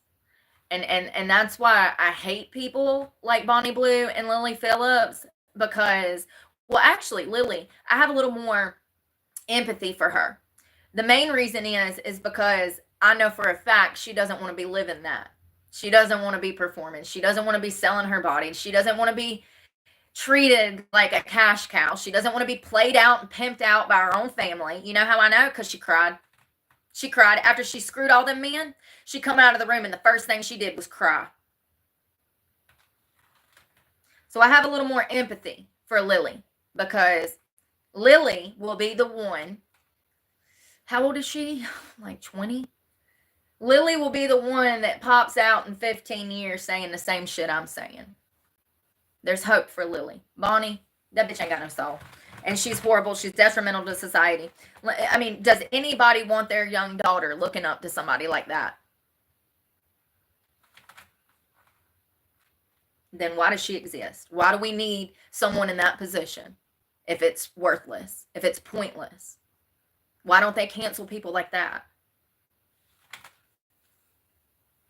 I'll tell you why. Because people like that make them money. Sex sells.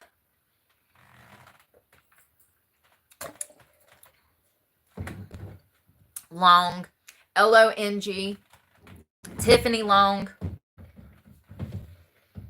Yeah, so August, you know, she had a really rough childhood. And then statistically, on par, she falls in to becoming a porn star. And then she exposes the industry and how they treat people and how they have a lack of respect for these women's health. And then the internet was so cruel, and it really affected her mental health problems. She had major mental health problems. You know, that DID is nothing to play with. The bipolar disorder, and then the bullying just really was the cherry on top. And I do believe that Xanax contributed to her death. She probably did not know that she took her own life, because that's what happens with Xanax. So like when I got into my physical altercation and caught my felony charges, I don't remember any of it. There's nothing there, because that's what Xanax does. Just like my ex's girlfriend that hung herself, Xanax in the system. There's a good chance that both of them do not know that they were killing themselves. And that's what's so scary about Xanax, is that you can be in a mood and you take the pill and then you off yourself without even knowing that you're offing yourself, because you're in a bout of blackout. Does that make sense? I'll always wonder if August was conscious of her death at the time she took her life. Part of me hopes that she was conscious, because like then that's like a solid decision that she made, and then the other half of me is like, she clearly was struggling. Maybe it really bothers me that society will take it that far, but we see that these things are actually getting worse. I mean, look at the amount of online bullying and gang stalking and stuff that goes on. Like online bullying, like it's like gang bullying. Like people will jump in to the comment section saying the most awful things here on Facebook. And that behavior is going to get worse, because now we have children that have been raised by cell phones, like Girl Mom 08 said, children that have been raised by cell phones out here. Now they're adults. And they're adults that are little bullies running around with keyboards in their pockets, getting pleasure off of trying to inflict harm on other people. Getting pleasure, that is the definition of a narcissist. Let me be clear. To intentionally inflict harm.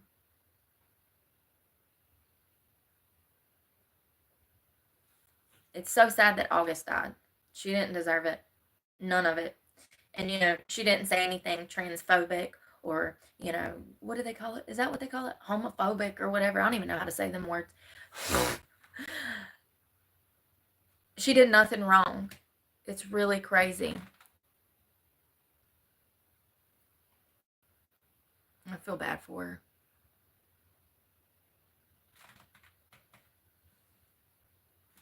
Coming around bullying. So here, I'll tell you about Tiffany, because I've talked about her before. It really bothers me. I think I was about 10 years old when she was killed. So we used to meet up at the Rollabout skating ring. She was a friend from the area. we went to the Rollabout Skating Ring in Burlington. And, you know, we weren't super close, but I do remember Tiffany. I remember Tiffany being kind of a loner. Like, she would be at the skating ring and there wouldn't be many people. Like, I didn't see any family with her. So it looked like her family would just drop her off at random locations. And so she was sexually assaulted and brutally murdered by 3 of her childhood friends in my hometown of Alamance County. They got her out into the woods and they physically sexually tortured her and killed her and left her body in the woods. There was 3 people that was responsible for this murder, all of which were teenagers. Tiffany Long was her name. Let me see what I can find because I don't know what's readily available online. I'm just telling you from what I remember from my childhood. When she went missing, or when she was found dead, I remember my parents telling me about her being killed. They never told me that she was sexually assaulted. They never told me the details of the case. I just want to I'm trying to word this the right way. I just want to be clear that they went beyond brutalizing her. They were using inanimate objects to assault her in various ways. They literally tortured this child. Tortured her in every way imaginable. These people they never need to be let out of prison. And before I get started, if I find out that one of these fuckers have gotten out of the prison, y'all, I might actually have a mental breakdown, okay? They were all, and the reason I say that is because of Morgan Geyser and Eric Smith. They were supposed to spend life, okay? Poor Peyton, her stitches ain't even healed. She was just stabbed in, 2017, and then them girls are already out of jail? It's crazy. So that's why I say these people, allegedly, from my recollection, got life indefinitely with no chance of parole, all 3 of them. And one of the individuals that was charged with Tiffany's murder did have some kind of mental handicap, which is kind of crazy. Think about a disabled person killing somebody. That's in fact what happened. Now, I do believe that there was a little bit of teenage social pressure involved with that disabled, handicapped, mentally, and it's mild retardation. One of the perpetrators that killed Tiffany Long, they were diagnosed with like a mild form of mental retardation. And so I do believe that person still should be behind bars because they're easily convinced to do really deadly shit. Anyways, let's see here. Oh, and they were actually seeking the death sentence. So I have the court records up from like the 90s. The prosecution intends to seek the death sentence against Dorothy B-Y-N-U-M for a crime that she is accused of committing when she was 17 years old, 17 years old and 3 months. Hold on one second.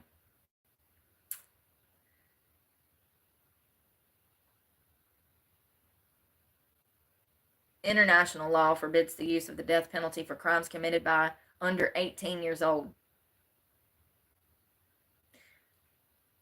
I think we need to change that. Listen. I think we need to change that. Maybe it'll be an incentive for these little damn 17-year-olds to act right. Dorothea Bynum. Her name is spelled Dorthia. Last name Bynum. Is charged with kidnapping, sexual assault, and the murder of 10-year-old Tiffany Nicole Long.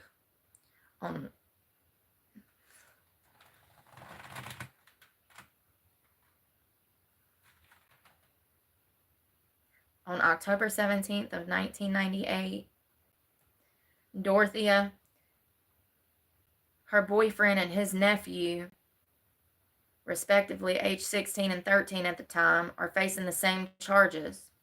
So it was Dorothy, her boyfriend, and his nephew. I never knew these details.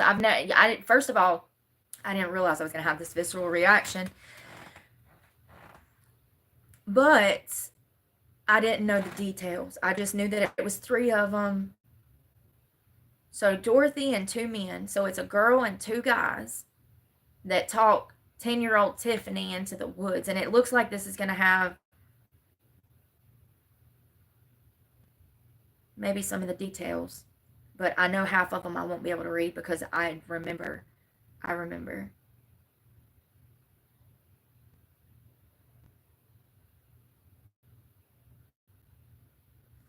Wait a second. That's all it told me. Hold on. It's an absolute.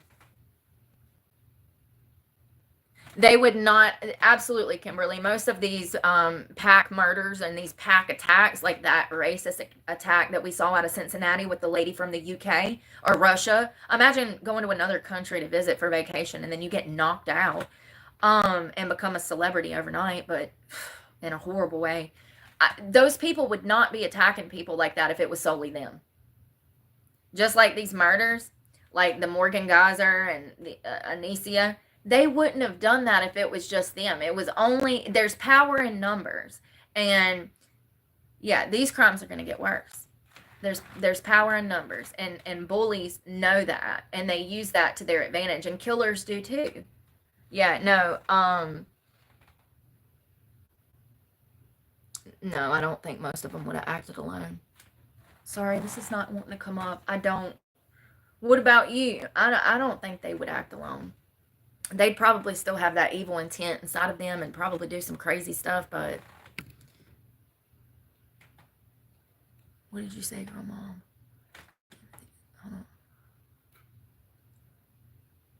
Yeah, their blood ain't even dry and they keep letting them out. Come on, man. Work for me. Work for me. Yeah, I remember when Tiffany died. I mean, my parents were like a freaking mess. I mean, it was like, it was a big deal to have someone, a child, that young, yoked off the street and murdered so brutally. They didn't know. I mean, I'm sure they didn't know. The whole community was just in shock over this girl being murdered. And back then, I don't remember there being a race war over this situation either. That really goes to show that there, that racism was kind of completely disappearing in the 90s, because this was a white girl that was killed by 3 black people and in the South, and there was no race war over this situation. Everybody, from what I remember, both communities, races that were involved, both parties, everybody was to the understanding that what had taken place was not only evil, but Tiffany did not deserve it. And I think it would be different nowadays because of the way that COVID, with COVID came the growth of racism, in my opinion. Those problems got worse after COVID with the whole George Floyd thing and all of the riots and stuff, in my opinion. Prior to like COVID, I don't remember I do remember still. I just feel like in the past 10 years, it's gotten worse. I'm sorry. I'm not worth a damn because my Wi-Fi ain't worth a damn. Yeah, I don't remember a lot of like race bullshit growing up. I don't. 90s, early 2000s, don't remember. And I grew up in the South in a primarily white school, and then in high school I switched to an all black school. You would have thought they would have gave my little country ass hell. They really didn't. I mean, and what hell that they did give me was it was like endearment. It's like, we're joking with you because you're one of us. It wasn't like we're joking with you because you're not. If this phone don't work, I want to read about this. I'm sorry. I really want to know about this case, because when I started reading that and I read 1998, it really hit me hard. I would have been 8, 9, 10. I would have been exactly 11 years old. So I was like 6 months older than Tiffany when she lost her life. This was a huge thing that happened in not only my hometown, but my home. I remember how my parents, they were already so strict and helicopter parents anyways. Like, we could never go anywhere, stay anywhere, and never had sleepovers, never had friends over. After Tiffany died, they were even more restrictive. And they would always say, you know, there's horrible people. They'll kill you. They'll kidnap you. Da da da da da da. I mean, they were always beating that in my head. And I think a lot of that probably stemmed from being sexually abused already as a child. Once you've already had a child that's been abused, you're going to be a helicopter parent, you know? And so, yeah, I don't blame them for. Y'all, I'm so done with this. Come on, man. All I want to do is talk about Tiffany. Y'all, she could skate so good. She was such a happy kid. And like I said, she was always at the skating ring by herself. I don't remember I never saw her with an adult. It was just Tiffany skating. And she was a really good skater. We all were back then. It's the 90s, 1998. Like when I read that, it took me like right back there, you know? Which is really sad because I remember how sad it was. If this phone don't work, I swear to God, I'm gonna throw it away. I'm gonna just throw it away. Will anything work? One of these old phones, maybe? I don't understand. It's been like this all day. I actually noticed it when I got here earlier, and I was like, oh God, I'm gonna have problems with my phones all day. Hello?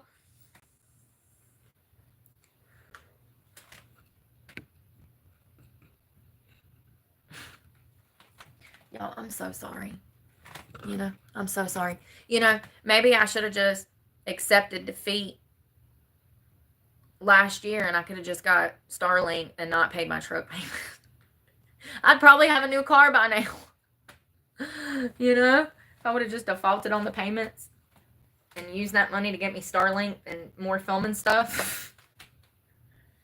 I mean, it's literally not working. Look at this. And I'm on the Wi-Fi. Make it make sense. And I know I'm not the only one that's been having these problems. People make me mad because they're just like, it's your phones. Why don't you change service? No. Why don't you pay attention? We all having these problems. And it's a sign from God, honey, that our infrastructure is about to damn drop out the sky. I mean, it's just not even working at all. This is crazy. This is absolutely crazy.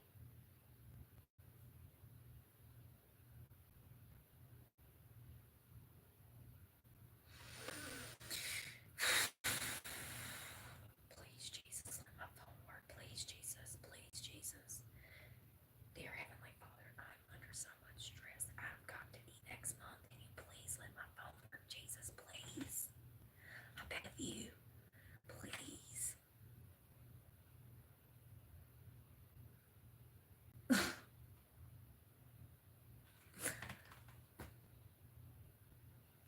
Dear Heavenly Father, can you please give me service, Lord?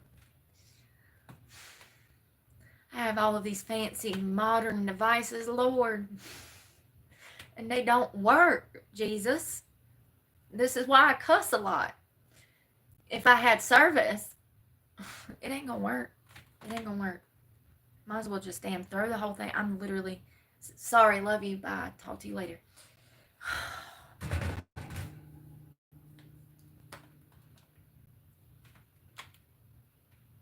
So since we got started on this live, we've been through 2 computers, 3 phones, and we're down to our last 2 phones. Let's hope that one of these works.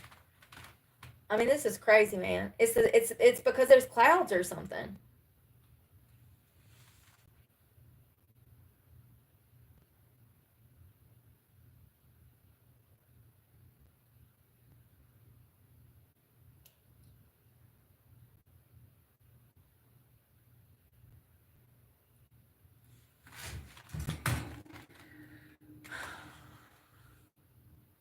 Every day. Every day. You know, every day.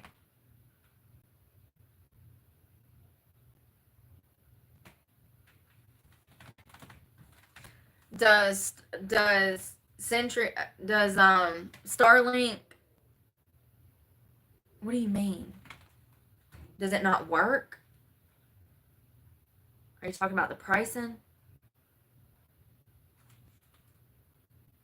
And do they have portable ones like that I can, like, I don't know, strap to my bike or something? Like, I have to work. Like, people don't get it because they don't fucking have the ambition or something. I don't know, but like, if I had Wi-Fi like that fucking worked, I would push out 12 to 16 hours a day in content. True crime story after true crime, things that I'm interested in, psychology, cooking videos. Like, seriously, it would be nonstop. You would probably have to act like trank me to get me to stop working. That's how much I want to work, but because I'm homeless, I never get to. It sucks. It absolutely sucks. And then I literally spent 6 hours this morning getting ready to just be here with you guys. And now, same shit, different day. I mean, what am I supposed to do? Am I supposed to just download PDF after PDF in order to have all of this shit? And like, how long is that going to last? How long is that going to last? You can't travel with it yet. Oh, you can. For your camper. Are they waterproof? I need to look into that. I really do. Like, seriously, it's getting ridiculous. I've been saying it for 2 years. It's probably cost me not only like, I probably could have like 200,000 followers right now if my Wi-Fi actually worked. It cost me money and it cost me followers because I never have service. People come in, they see it's all blurry and it's not working and they leave and they don't come back. It's literally cost me money. I mean, and look now, I'm literally on the Wi-Fi and it's not working. So even when there's Wi-Fi, the damn phone don't work. Is it the service? No, they're all like that. Even my computers that don't have cell service. It's the systems, you guys. It's the systems. That 5G, we didn't have the infrastructure for that. And we're paying for it now. That's why everything's slow. When the satellites start falling out the damn sky, I don't want to hear it because my livelihood literally depends on me having service, me being able to eat. Like, I've done lost everything. I was like, damn, I want a home. I want this. I want that. Like, and now I'm like, damn, I just want to eat. Okay, I'm happy. I don't need a house. I don't need a car. I don't need a job. Like, fine. I'll just be happy with just being able to eat. Is that okay? And the service gods are like, no, girl, you're not going to eat. The service gods. Jesus. I just don't understand. It's every day. Y'all hear this squeaky ass chair? Let's try the computer. Because this is not going to work. And I'm going to talk about this. I'm going to stay on live until I can talk about it. How about that? Pisses me off. I've got 9 devices, 2 computers, 7 phones, Wi-Fi, and no service. You see why I got anger problems? Listen, anybody that's ever worked from home, you know exactly how I feel. Anybody that's ever worked from home, you know exactly how I feel. Because your paycheck literally is determined by your Wi-Fi capabilities. It's crazy. And I'm already damn struggling enough. Here we go. Now the computer decides to work. The phones ain't working. First, the computers didn't want to work, so I switched to the phones. Then the phones didn't want to work, so I switched back to the computers. Then the computers stopped working, so I switched back to the phones. And once again, we are returning back to the computers. That's not working.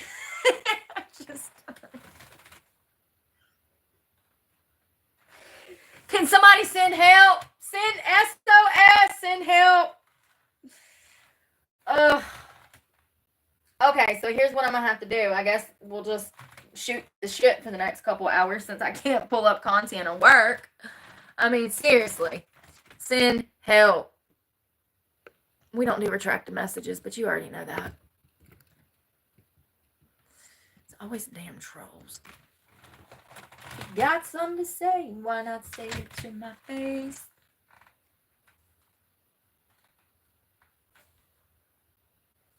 I wonder if I cut the Wi-Fi off. This is crazy.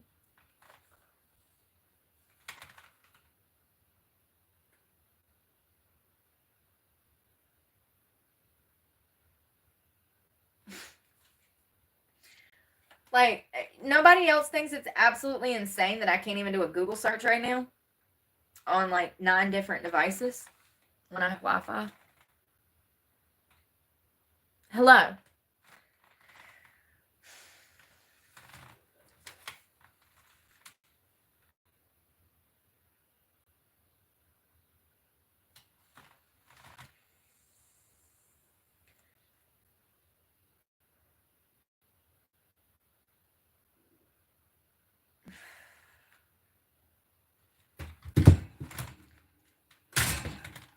I'm not leaving this live until I finish talking about Tiffany. So however long we have to wait is however long we have to fucking wait. Like, I'm just trying not to cry right now, okay? All I want to do is work 16 to 20 hours a day. That's all I want to do.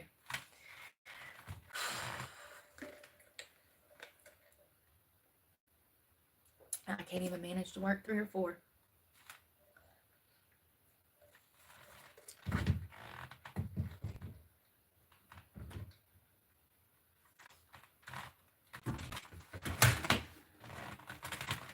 So sick of freaking problems. All right, let's see here.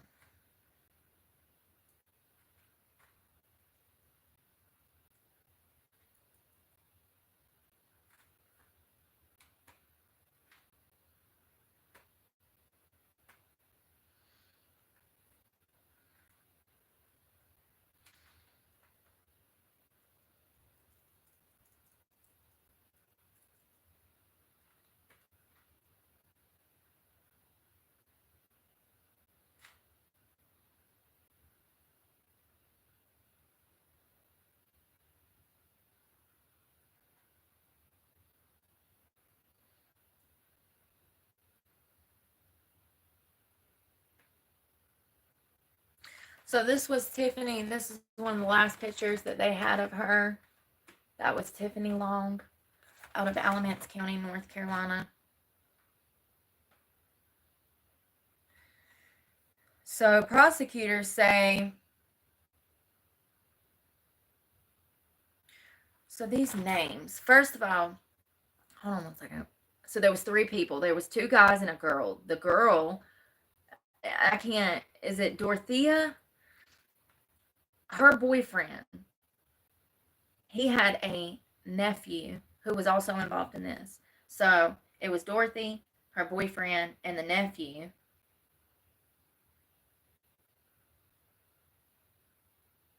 It looks like Harold Jones, who was 17, who was Dorothea's boyfriend, she was 18. I think that's the sickest part. And then the nephew, I think, was 13. So there was a 13-year-old boy who had, if I'm not mistaken, he's the one that is mentally handicapped, but I could be wrong. It's been a while. I was also only 11 when this happened. Then there's 18-year-old Dorothy and 17-year-old Harold. It looks like they abducted, raped, and killed Tiffany on October 16th of 98. Her body was discovered behind a vacant house in Burlington where all 3 teens had once lived. All defendants were moved to Fayetteville for the pre-trial. So Dorothy was sentenced to 124 years in prison as part of an agreement with prosecutors in which she pled guilty to second-degree murder, rape, and kidnapping, and first-degree sex offense. Harold Jones faces, he was looking at first-degree murder, kidnapping, and 3 sex-related counts. See, this is why, I hate the internet, because they don't tell us what I want to know. Give me a second.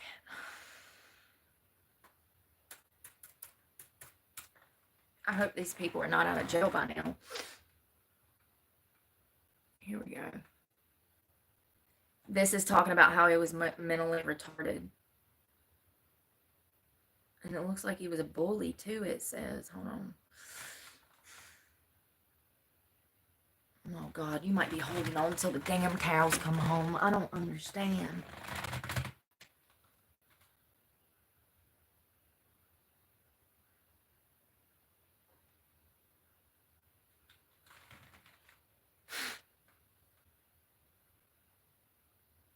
So this closet ain't gonna be an option.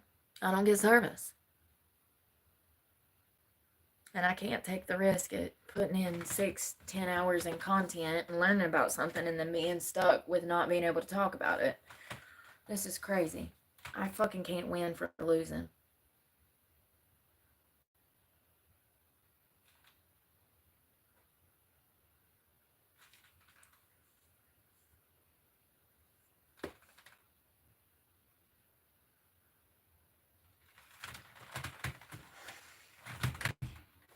This is crazy.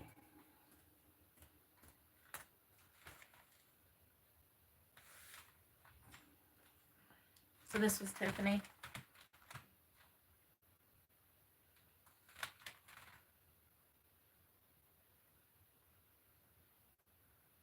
No, that's not her. No, it is. It says Alamance Memorial Park. That is. She looks completely different. So that must have been the last one. See, this is how I remember her, like younger. But that was the last photo, I guess. Come on, man.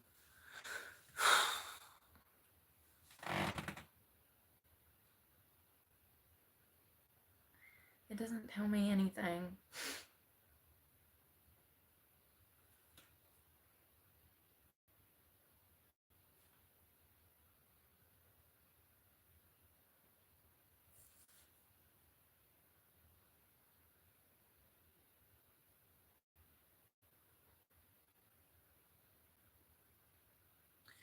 So it looks like Joseph Jones was just 13 years old, abandoned and angry. Oh my God, is this gonna try to make me buy something? It won't even let. Oh my God, I'm so fucking done. I'm done. I'm gonna have to come back another day. I'm so done. I'm so done. So done. None of my devices work. I don't have service, even though I have Wi-Fi and 9 different devices. I'm so done. Literally go to pull up a fucking article after 30 minutes of struggling to pull up an article, and you have to buy something to even read it. Of course you do. Of course you do. Welcome to the new world where everything's a freaking scam. Can't even read the damn front page of the newspaper without somebody showing up and putting a gun to your head. Have you paid for that paper? It's ridiculous. It really is. I bet this don't even damn work either. Brand new Dell. What's your excuse? What is your excuse and purpose? Well, your purpose is to damn pull up the internet for me. What you don't do is pull up the internet for me.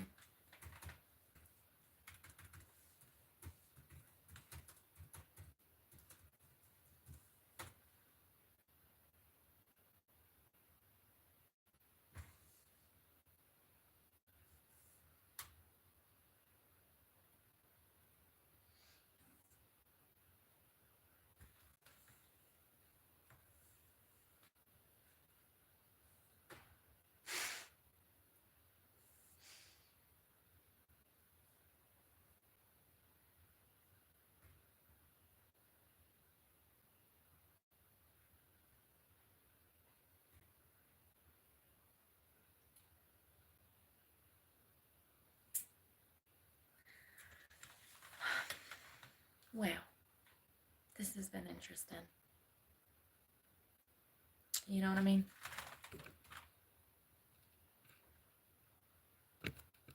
It's brand new. It's not that.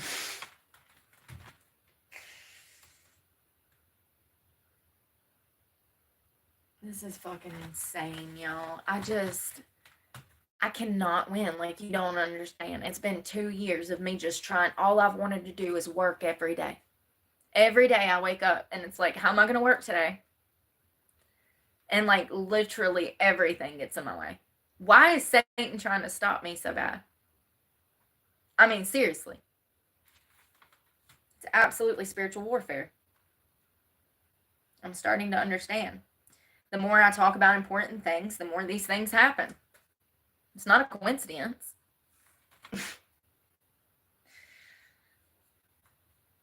It's fun. I guess I'm just going to have to damn take screenshots of everything so that I have content, because that's my only other way. My devices don't work. So this closet's not an option. I'm going to have to find someone else to bug for a closet because this closet is not sufficient. My first question was, do you have Wi-Fi? Because I have to work. So that's the whole purpose of my entire life, is to work. Seriously, legitimately. That's all I want to be doing, is working. But every single day, every single thing is in my way. I don't even have a device that works right now. And just the ones that you can see, they don't work on Wi-Fi. Welcome to the new world. I don't understand either. And even my cell phones should work without Wi-Fi. I think that it has, everything to do with the location. This is the mountains, so there is not service out here. This is the way that it is. And this is part of the reason I was in Florida, because I have service. And I don't have service here at all. At all. So, yeah.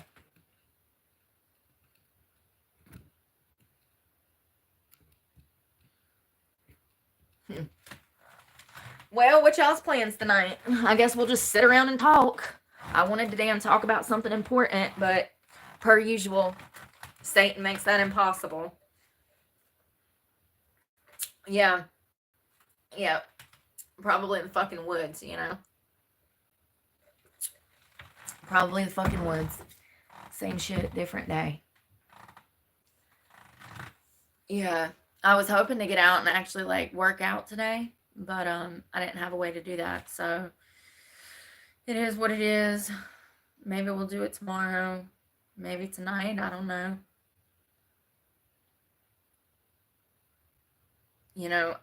Being without a car, I don't get to make a lot of decisions for myself anymore, and it sucks. That was my freedom. That was my way out. That was my survival. That was how I can work and survive. And now I don't have that. So a lot of these things are completely out of my control now.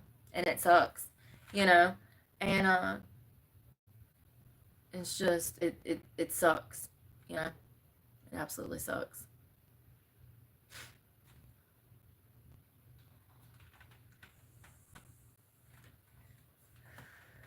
I'm starving. I need to get some food. I haven't really been eating that well because I'm so stressed out.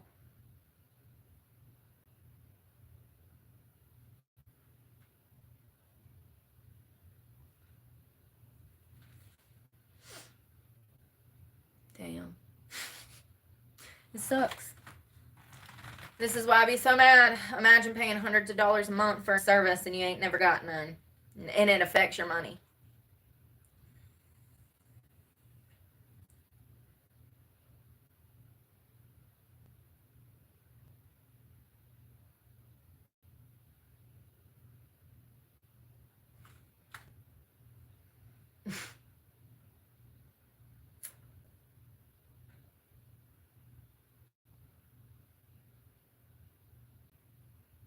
If you come to my channel talking about meeting up with me, it'll get you an automatic block.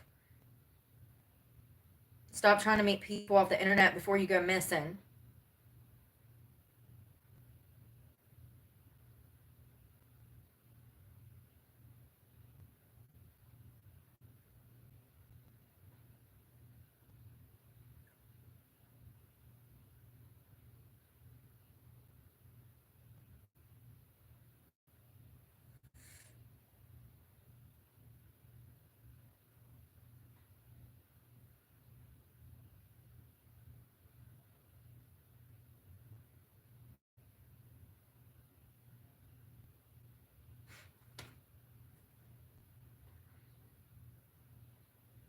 So why will it let me go to to YouTube, but it won't let me go to my damn search engine? What is going on today? So it'll let me go to YouTube and watch degenerate videos, but it won't let me Google search for an article that's important.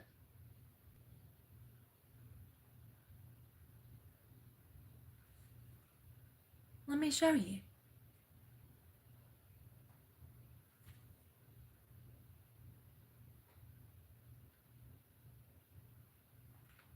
Oh, well, she's still thinking. Let's see if I can watch something.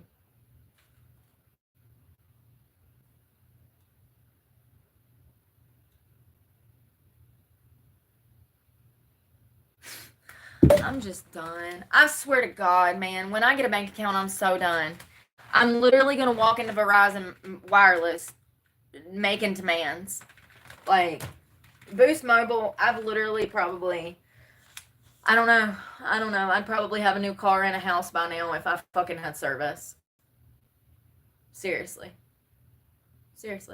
That's how much it's affected my income, not having service. I'd say 70-80% of what I could make, just I don't even get to make because I never have service. I only get to film a few hours a day. I need to be filming 16 to 20, actually filming content and working on editing videos 16 to 20 hours a day. I would, if I could. If I had service, if my devices worked, what I paid for worked, I'd be doing that. If I had stability, a roof over my head, I'd be all in 16 to 20 hours a day. Watch my editing skills just become amazing when I do have that stability one day. And I'm able to focus on the task at hand instead of having to create stupid content of me being stalked and my stalkers being arrested. That's exactly why people are out here behaving that way, though. They're trying to stop me from completing my mission. Because they hate themselves and they have no goals of their own, so they're trying to ruin mine. It's crazy. Don't make no freaking sense. How you pay for... so the phone has service, and then there's Wi-Fi. And the phone will not work. Nothing will work. Every day, this is what I go through around here. Yeah, I would say that I could probably make... I could make a 70 to 80% profit if I had... Like, I could make that much more. like my little measly $700 check that I'm going to get, I could turn that into 10 times that amount if I had stability in my life and resources to film. So it's frustrating when you have all of this initiative, all of this worth ethic, all of this goodness flowing through you, and you know how to fix these things, but everybody, everything, even the cell service is in your damn way. It's absolutely Satan. It's absolutely Satan. There's no logical explanation other than Satan. Take a look around. Look at my purpose every single day. What do I get up and do? I get up and better myself. I get up and encourage people to better themselves. It's so frustrating. I guess the longer and the more I go through these things, the more I start to realize how worthy I am, how I didn't realize my worth. You know, if Satan is after me this damn hard, it means I've got great things ahead. It means that great things are going to happen. It just sucks that everything's happened the way that it has. But it's only been in my benefit. Through all of the heartache and hell that I've been through in the past 2 years, it's only been in my benefit. All it's done is expose what I say is true. So it just sucks that I literally had to lose everything for people to open up their eyes. But it's okay. I'm committed. This is life now. Whatever happens in the next 60, 70, 80 years, I'm filming it all. I'm completely committed. It is so frustrating to wake up with a plan and to know your mission and to know life's purpose and to know what creates happiness and healthy everything, a healthy lifestyle, and to have Satan so obsessed with you that you can't even get cell service. It is that deep. It absolutely, I mean, look at how many times I go through this a week. I'm on Wi-Fi right now, for God's sakes. It is that deep. That's what spiritual warfare is. It's those little inconsistencies that are trying to mess up your day to knock you off of your feet so that you don't complete the mission of spreading God's word and being a worker bee for him. That's exactly what it's about. You know?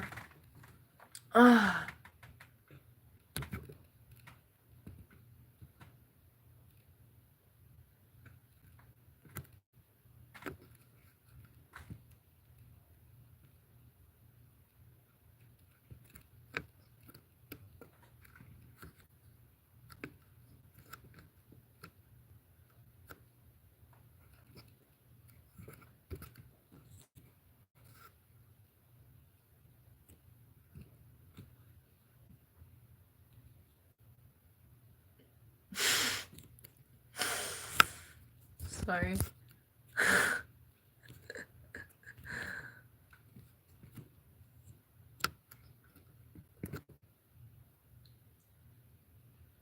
Thank you. I'm gonna damn get it together. Y'all know what?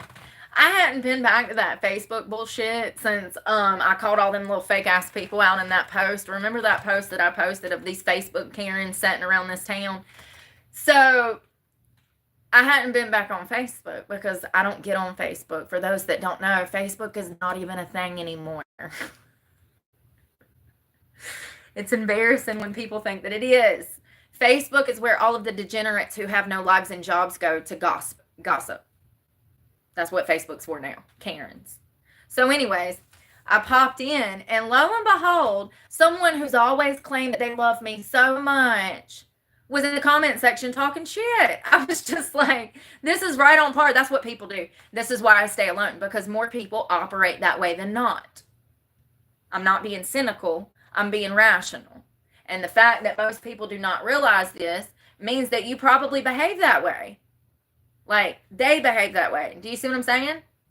Yeah, some bitch done turned fake as hell. I was just like, what's new? I wasn't even surprised. I actually laughed when I saw it. I was like, wow. I guess a hater's always going to be a hater, honey. You know. Hater's going to always be a hater. That's what they do. Yeah, I don't know what I'm going to do this afternoon. I definitely, I'm going to have to be in town. Yeah, it was so loud last night because I ended up sleeping out there and it was just so freaking loud. Like, tonight's going to be the same because it's Saturday, so people are just kind of crazier on the weekends, and I guess it's getting towards the end of the summer too, and people know it's going to be getting cold, so they're like partying a lot more. It's crazy. I would love to see alcohol sales in this town. I bet you that it's double what most counties are. I'd be willing to bet. It might be up there with like Wilmington, of course, because that's the culture there. But that's what I'm saying. Like Wilmington, their alcohol sales are going to be larger than most cities because it's a tourist destination. People go there specifically to party and drink. So they're going to have a higher sale of alcohol in comparison to somewhere that is more family friendly, that's not a tourist destination. Do you understand what I'm saying? Do you get it? Okay, I'm not a very smart woman, so I have to try really hard. My point is I would be willing to bet that the alcohol sales in this little backwoods town would match a larger city that is like a tourist destination. But I'm like, seriously, it would be like that. That's how bad it is. That's how bad it is. It's like Jacksonville, but tinier. Jacksonville, I mean, you heard what the sheriff said out there. He said that they have one of the deadliest, what did he say? There's a short on it. He said, his word, let me think verbatim. He said that they have the highest level of DWI crashes in the country. Anyways, there's a short on it. He was talking about because of the culture, being close to the beach, it being a tourist destination. More people are coming there to party and drink, and so you're going to see more DWIs and deaths by DWIs on the road. And he said it's one of the worst in the nation. There's stats on that, how many they have. I would be willing to bet, that the alcohol sales in this area would match a larger city such as Greensboro. That's how much of it's going on. So they get really crazy when they're out there drinking and stuff. You know what I mean? The weekends, they're like loud and drinking, and I'm trying to go to bed at like I'm setting up on a tree trying to sleep at like 8, 9 o'clock, and these fools are in the street acting a fool. So it makes it hard to get sleep, and it sucks. It absolutely sucks. It's so unfair. It really is when you want to go to sleep and you got these fools like just drinking and drugging. And it's crazy because I don't drink or drug, and these fools are out on the street drinking and drugging, and they have roofs over their heads. Like, they could be at home drinking and drugging, but they're in the streets drinking and drugging, and I'm homeless wanting a home. Do you get what I'm saying? It really makes you angry when you're that homeless person having to deal with people on drugs and alcohol when you're sober and you're homeless and they have homes. Do you get it? It's actually one of the most infuriating things. When you're homeless and you're getting bullied and stalked by people who have homes who are drinking and drugging and you don't drink or drug. This is the reality, though. You know, it's crazy. Yeah, the weekends have been crazy, especially last weekend because of the full moon. I completely went off a grid because of that. I'm not dealing with it. It just sucks that so many people, you know, it's crazy because I always say, I'm like, shit, I'm doing better off than most of society. And the reason I say that is because of intrinsic value, but in morals and respect and kindness and empathy and compassion.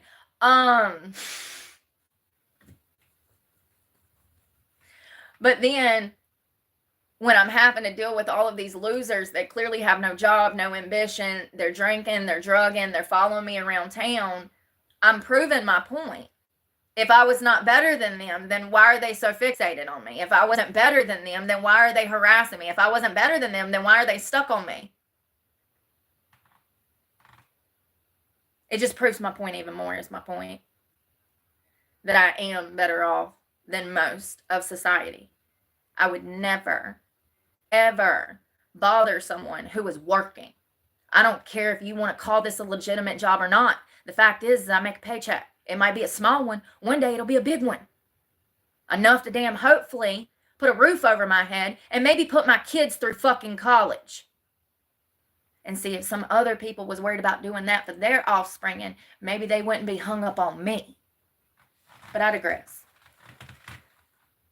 I am better off than most of modern society. I know the secret to happiness. I've got my physical health in check. I'm not out here trying to bully homeless people or break someone down. I don't spread hate. I'm not angry at everybody because I let myself get fat. I'm not out here playing games with people's future.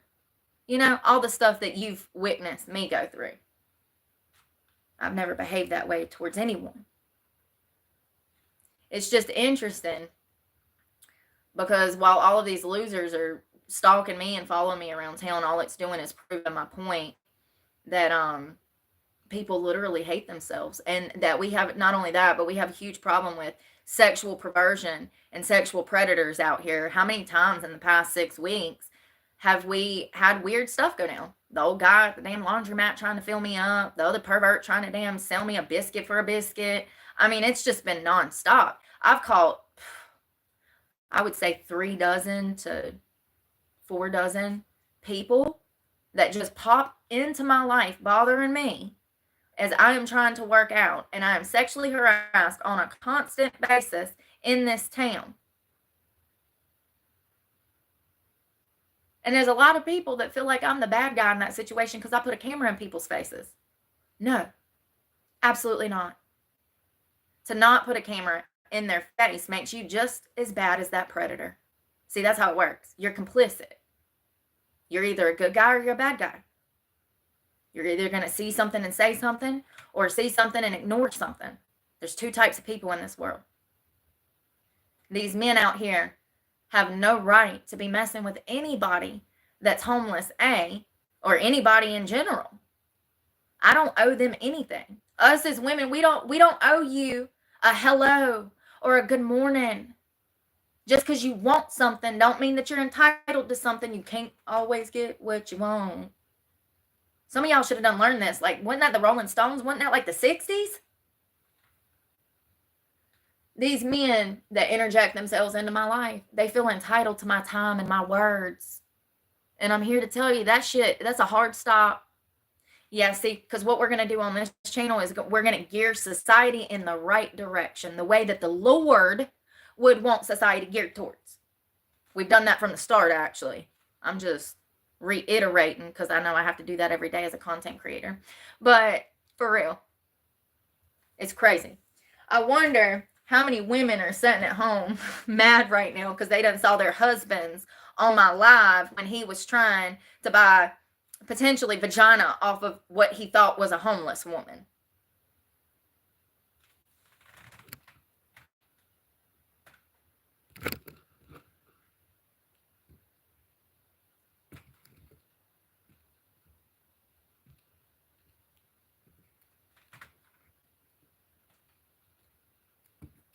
Since I got time today,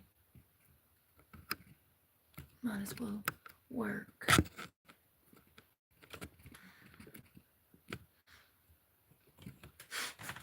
People are wild, ain't they? You see how they just come and lie? You see how they just come and make up stuff? Oh, I got a perfect example. I wanted to talk about that. But yeah, ladies, you don't owe these men nothing.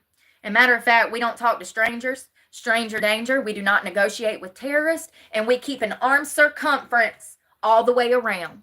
Remember, it's up to us to keep ourselves safe. Okay?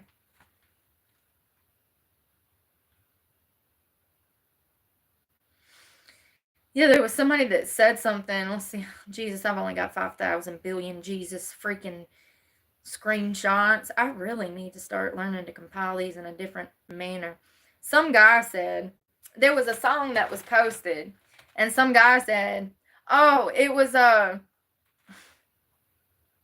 comment that one of y'all left.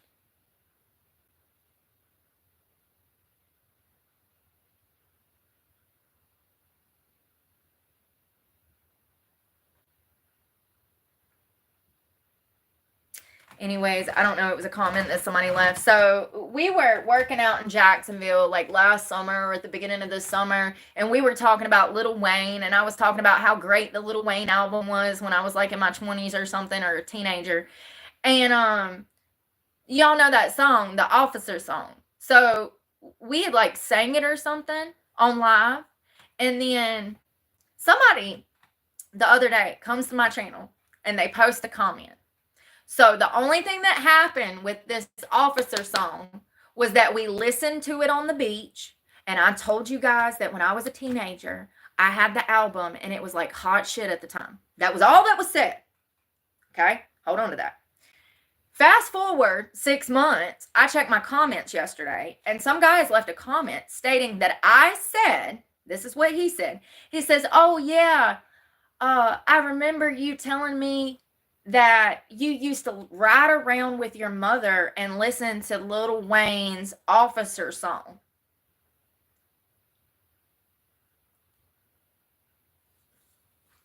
And this is how the internet has become a huge game of telephone. How in the world this person made up this parasocial situation in his head, I don't know. I don't really care, but it's crazy to me. Like when I first become like on the streets, remember everybody telling me to buy a tent and stuff? It's like people literally will hear you say something and they take what you say on this platform and they completely twist it around. This happened yesterday too. Remember yesterday I addressed it when it happened and then I blocked the person. I don't remember what it was. Like for instance, I can say, I don't know. It's hard to explain, you guys. It's such a form of like internet psychological torture for people to like literally lie on you, but also to take what you say and completely misinterpret it. Completely. I can say I'm going to Chile with some friends, and the internet says, oh, she's going to Chili's with some guy she met off a POF. That's exactly it. That's exactly it. They literally just lie. I mean, you would have to. How does I'm going to Chile with some friends turn into, oh, she's on a date with a guy? Well, on my page, it does. I literally hear so many lies every day. It's crazy. Well, not every day. But still, like, you know, when I hear news about me, I just expect for it to be some outlandish fucking story. I'm like, oh, what disease do we have today? Who were we fucking last night? What drugs did we do yesterday? You know, like, it's like checking TMZ, looking like, seriously, it's like, what is the buffoonery today? What's on the menu for the lies today? I wish I could find that. Yeah, they completely just twist what you say and turn it around. I don't really know how to put it into words other than I can say, I like blue dresses, and then people are like, she said she doesn't like to wear black. And it's like, no, I just said that I like blue dresses. That's not excluding the black dresses. I don't know how to put it into better terms other than that, but it sucks. It really sucks. And then people believe that bullshit too, which is the crazy. I mean, that's just solidified for me that they're actually getting dumber. The more y'all that come and spread hate, the more I think dumber society's getting. So all you're doing is proving my point once again, all you're doing is helping me out by showing my followers that actually support me that what I say is true. We are living in a time of just narcissists being birthed left and right. I mean, they're being raised straight from the tablecloths. Straight from the tablecloths.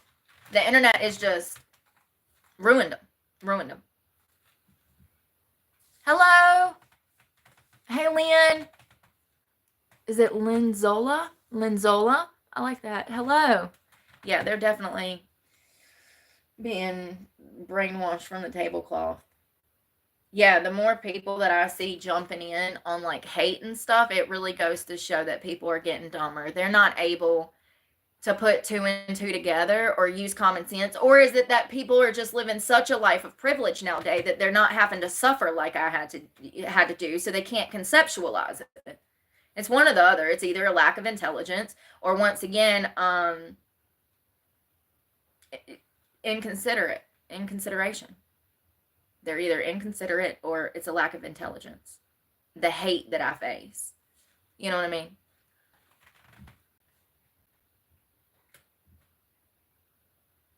Yeah, I know, Brian. Yeah, I'm aware. I really realized that over this Trump scandal, because a lot of people do not understand the ties that we have to Israel. But I don't know enough to talk about it. I just know what I know. That's all I know. And I know that God, he would not be pleased with the current, everything, the whole world, Israel specifically. He would be very, very disappointed.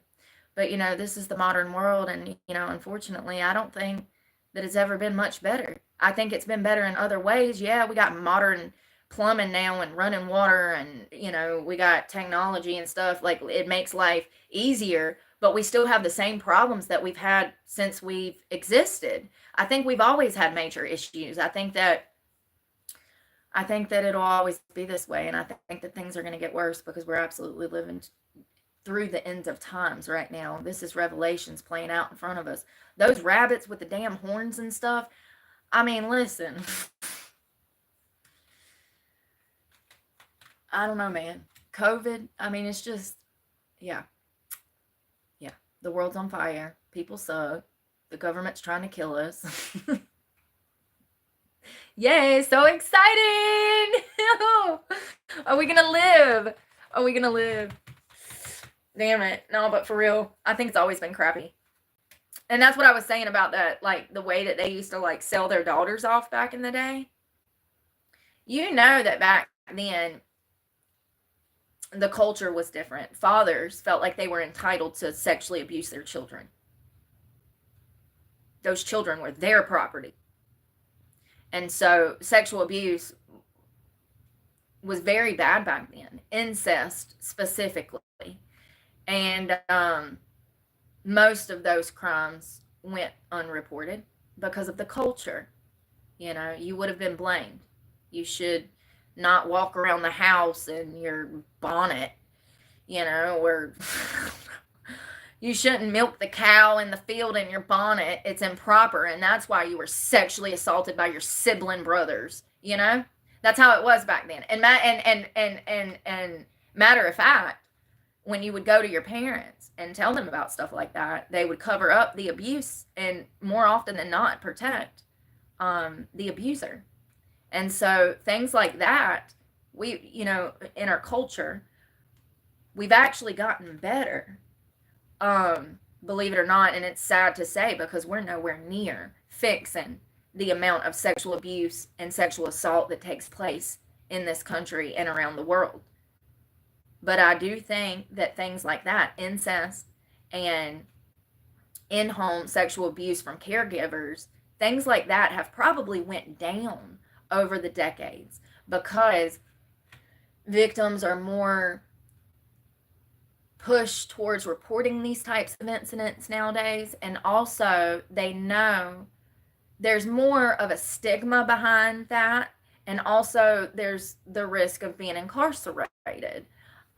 So I think in certain areas like that, when we look back in history, we can see that things have changed and gotten better over time, but there's always been a problem there. And then in other ways, we have other problems growing, like with technology. We've never lived through this before. We don't know the long-term psychological effects of cell phones and raising children with cell phones. We don't know the long-term effects in early childhood development, what it means for their brains, and we're actually living through that now.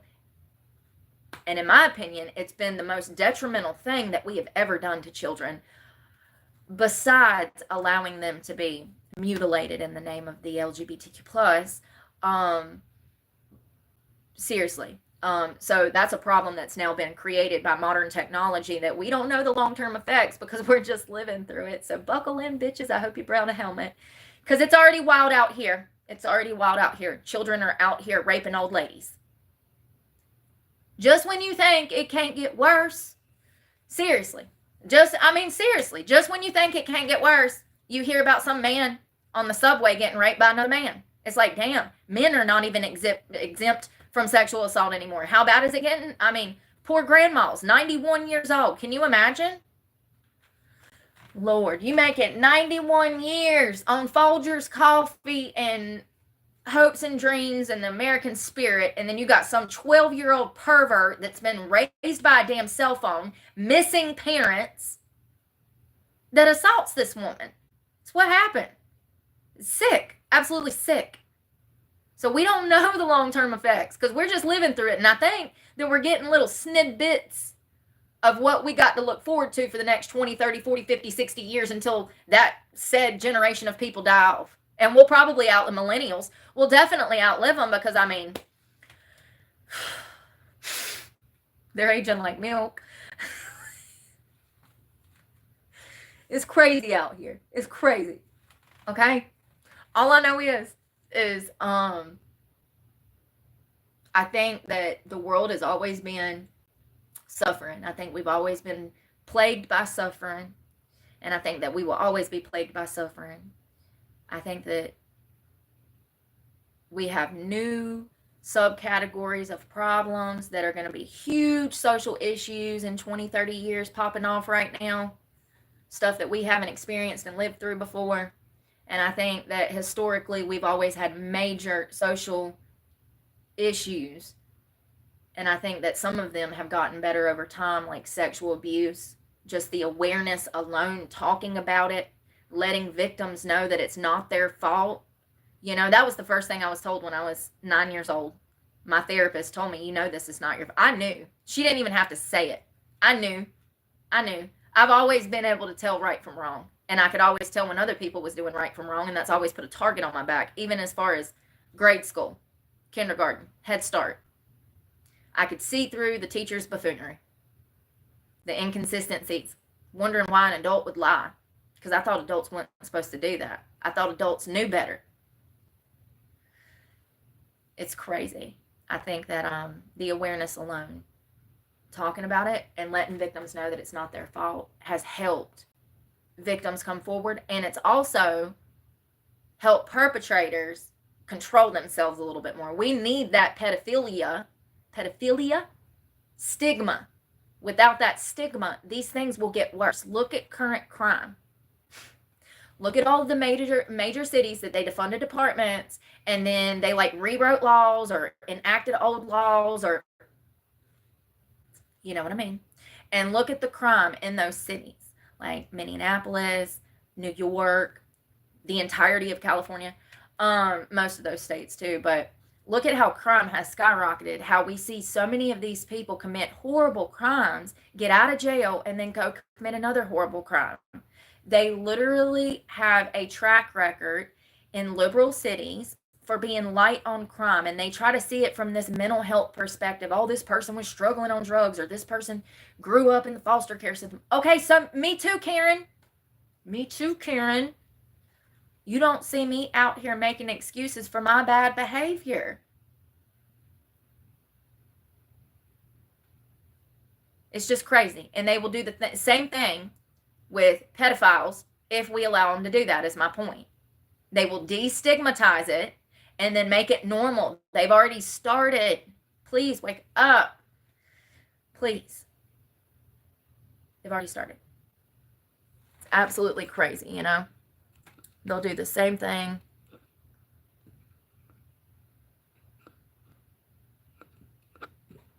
Over and over. Yeah, that September 18th. Yeah, that court date is for my stalker, you dumbass. Yeah, because my stalker was arrested. Let me explain this, because this is what really sucks about victims. So, I had this guy that was stalking me. You guys have seen him. You guys actually have pointed him out behind me in my lives before when I was unaware that he was even behind me. I filed 2 different reports with 2 different departments. Hey, John. Hope you're having a great Saturday. Well, here, you can go hang out with them. So, bye-bye now. So I had to file 2 different reports with 2 different sheriff's departments because this guy was actually following me through 2 different cities. He absolutely knew this. This is a tactic that stalkers do because you cross over into so many different jurisdictions, and then the sheriff's departments don't want to help you. And when you call the FBI, speaking from personal experience, they tell you to get in contact with the local jurisdiction. So I had to file 2 different reports. And then I had to go to the magistrate to take out a warrant. I described to the magistrate everything that was happening, all of the videos, all of the contact that this person had with me, how we were verbally arguing, how I have anger problems. I told them everything. So they took out a warrant for misdemeanor stalking in the state of North Carolina for the guy. Now, he was arrested the other day. I think the most important part of the video that I clipped this morning that we need to really pay attention to, in the video, I'd actually called law enforcement earlier that afternoon because I'd actually saw him walking down the street. And since he had a warrant for his arrest, I wanted to make sure that they arrested him because he keeps following me around. They were busy. It was Friday. They were busy as hell. And the officer came over and talked to me and asked me which way he had went.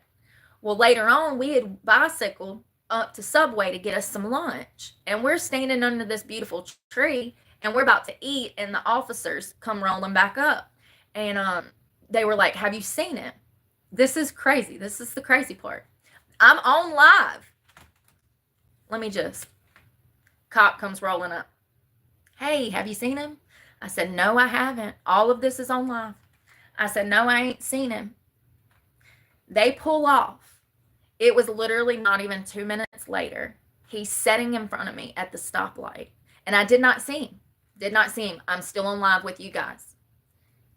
All of a sudden, I hear sirens. And I look up. And it's that black Jeep being pulled right in front of me. What are the chances that I get to film him being arrested? You know, sometimes Jesus is like just so good to me.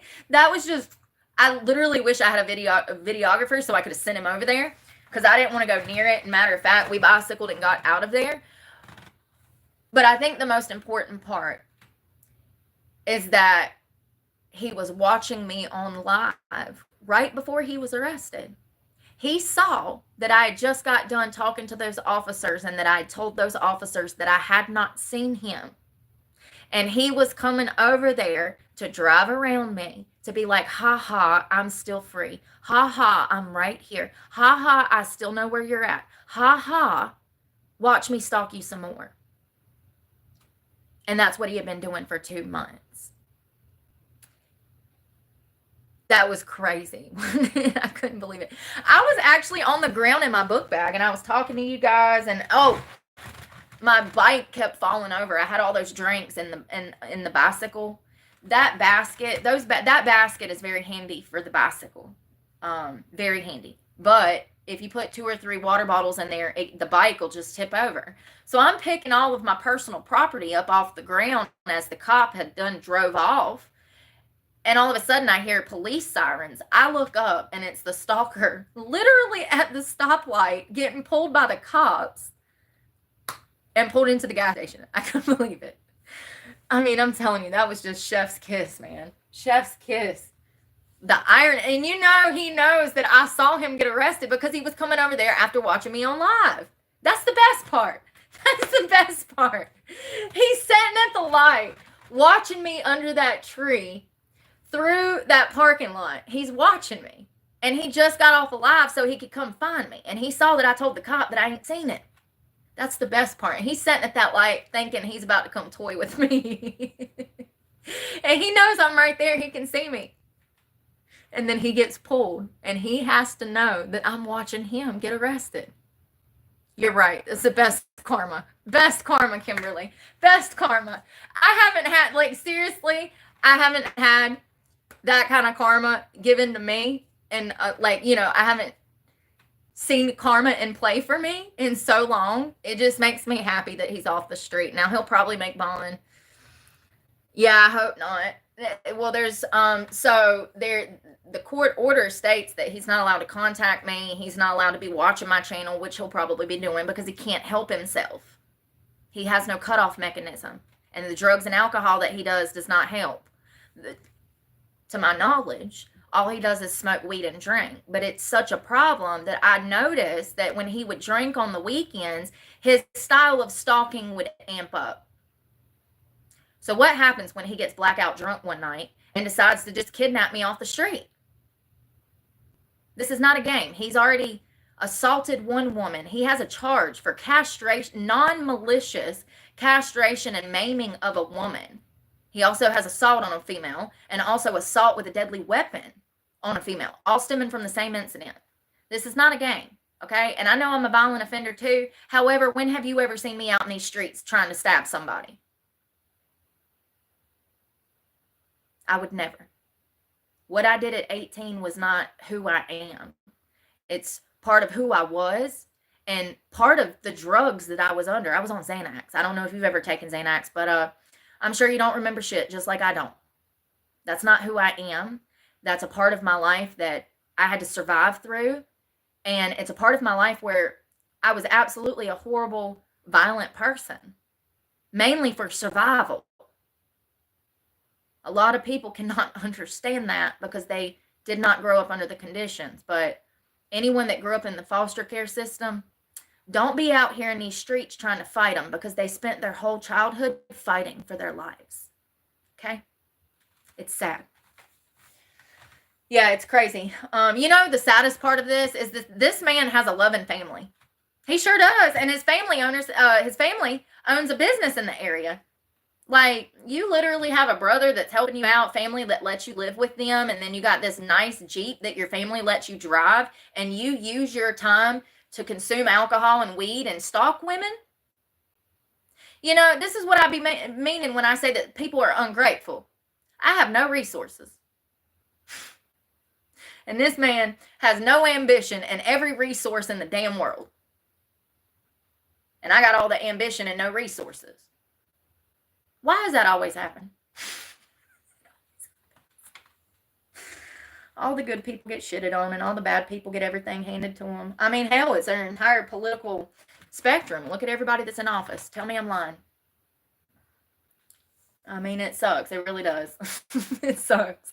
I'm like, damn, if I just had one family member that that was alive, that could care, then I might be doing all right in life. If I can do as good as I do with no resources and being homeless, I guess I'd be unstoppable. Yeah, it's really crazy. Yeah, that's not a changed person. That's somebody that's been out here wreaking havoc on society since probably 2011 when his ass got out of prison And he was out here looking for a problem. And thank God I am a changed woman. I mean, seriously. Because the shit that I've had to go through, if I was going to snap, it would have been in the last 2 months. You know, I slept out in this wooded area near some train tracks one night, and I woke up, and that son of a bitch was driving around me. I mean, imagine you wake up in some damn cold ass grass with the birds chirping, sun coming up, and you set up. And as soon as you set up, you see this son of a bitch go driving right by you, 100 yards in front of you. I had that happen twice. It's crazy. You know, there's a lot of things that I hold back and I don't tell you guys, because if I would have said that at the time, he would have continued to do that because he would have knew that it bothered me. And, you know, I look back on that now and I'm like, thank God I didn't have his fucking address, because that would have been the morning that I did some crazy shit. I have his address now. Satellite pictures of everybody's property around him too. I just, you know, I would never do anything vindictive because I'm not like that. I'm just saying that that's the person I used to be. Roll up in the middle of the night.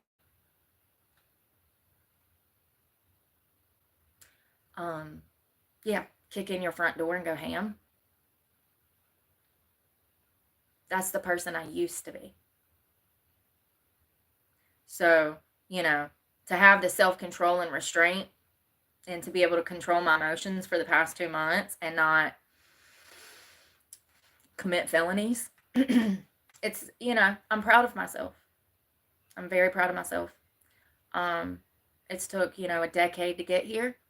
So I'm just proud of myself for handling this the right way. He absolutely is a waste of life. It's unfortunate. You get to 43 years of age, you're supposed to be maturing.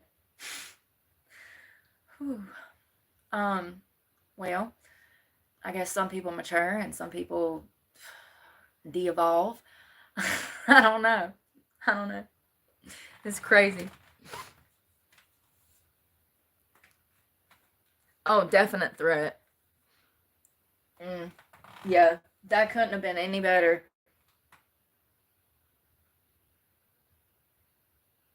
As soon as I heard that cop siren, you can see it in the video. Well, not the short that I clipped, but like the full arrest video is from yesterday. And you can see I'm standing on I'm bent down on the ground, and then all of a sudden I hear the police siren, and I look over and I'm like, oh my God, that's him. I couldn't believe it. What a dumbass. I mean, I literally have never met this man, never even spoken to this man. He just found my channel and found out that we lived in the same town. And he literally just come up with some fake, I don't know. I mean, clearly has a heart on for me.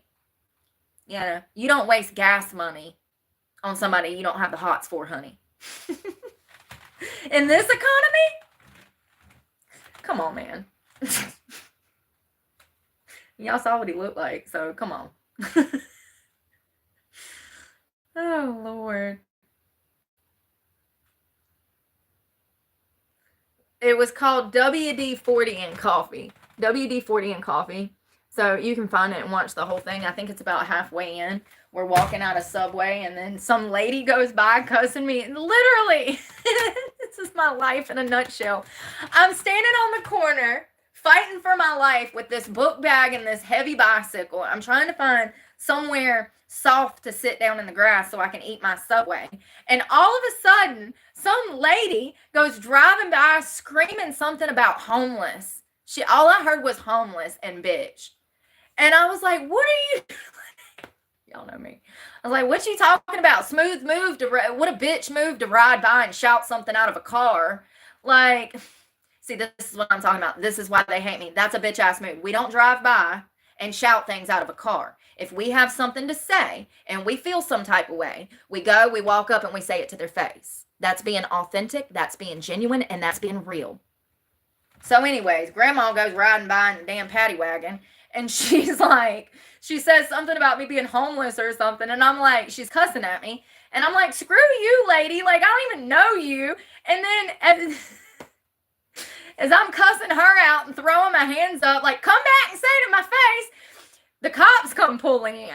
I'm like, Jesus Christ, this town, can somebody, like, what is going on around here? And then it never even, that was when it started to dawn on me that maybe her husband was one of the people on camera that was looking for a prostitute.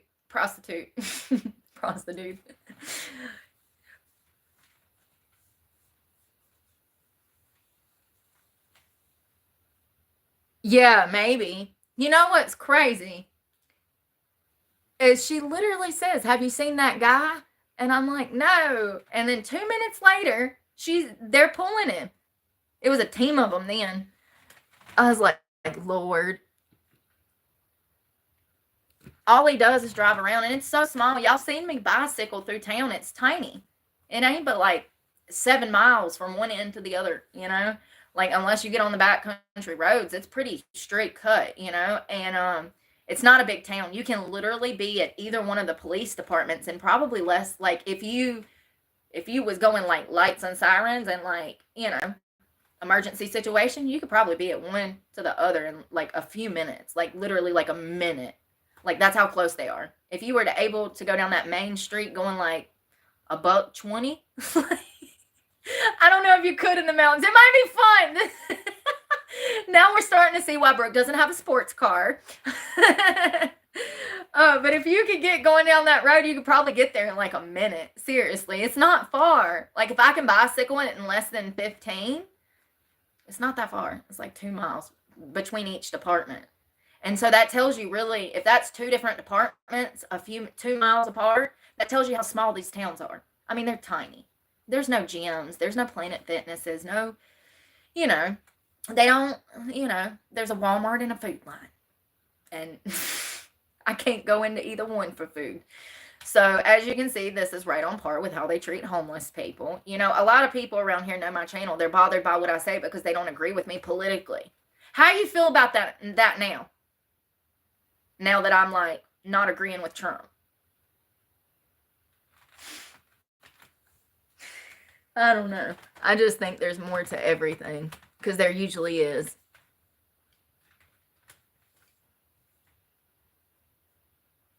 I know. I wonder if they'll bring that up in court. That he was literally caught, that the stalker was arrested like 100 yards. Wouldn't y'all say that's about 100 yards? Does anybody know how far 100 yards is exactly? Because I use these terminologies, and sometimes I feel like it'd be a good field. Like, like if we was in a deer stand, it'd be a proper field to hunt in, like 100 yards, you know? Ah, hello. Yeah, it was like a stoplight away. So I wonder if they'll bring that up in court, that he was literally arrested within the vicinity of me. And I wonder if he's still in there. His family probably bonded him out. They seem like they have a little bit of money. I mean, not much, but, like, you know, they seem like they've supported him. Like, to be 43 and still, I mean, I'm not judging. This is a bad economy. If my parents were alive, I might be home with mommy, okay? Because all I've wanted since I was like 18 is my mommy, because she went to meet God. So, seriously though, I'm not judging, but what context is everything. It's one thing to live at home with your parents and be a contributing member of society, to wake up every morning with the goal of working and contributing. It's a whole nother thing to mooch off of your family and make no effort to become a better person, work, and function. Like, it's okay to live at home, and we love relationships with parents. You should spend more time with your loved ones, please. It's okay to live at home if you're making an honest effort to better your situation and get on your feet. It's a whole different thing to be a sack of crap and to mooch off of your elderly family when you're 40-something years of age and all you do is drink and smoke marijuana and stalk people. You see what I mean? Like, you can be, you know, like, in my mind, In my mind, it's kind of it's like the homeless people. There's two categories. There's people that are homeless, that want to be homeless, that choose to be homeless, that do drink, drugs and alcohol, and then you got people like me that are making an honest effort to get themselves off the street. And I have more empathy for that subgroup of people. Most of those people are actually working and have children. It's really sad. It's really unfortunate that the modern media has spun the narrative on why people are homeless. Most people that are homeless because they can't keep up with this economy. This is a proven fact. You can fact check me on this. I have no reason to lie to you. It's really sad. What it does, that misinformation actually hurts the homeless community because they're not getting the help and resources that they need, and they're discriminated against because they're homeless. Because society has this made up, it's like what I was talking about before. You say one thing and then it's completely twisted around. The truth is spun. And it's the same thing with the homeless population. Most homeless people do not drink and do drugs. I understand that the last one you saw might have been strung out on a street corner, but the majority of homeless people do not drink or do drugs. That is a media lie. That is a government lie. And it's only going to get worse. And speaking of which, I saw an article this morning.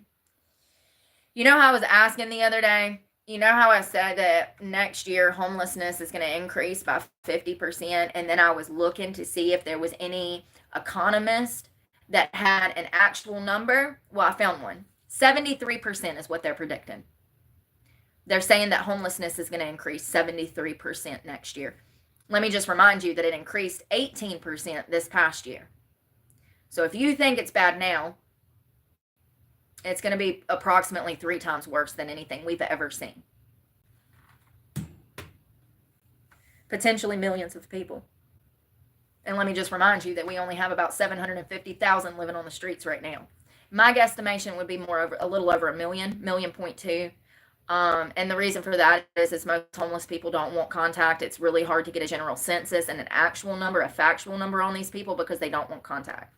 So it's probably well over 750,000. But how scary to think, what if that number ballooned to 3 million? Let me tell you what would happen. The entire economy would collapse. We're talking Great Depression times 10. That's exactly what would happen.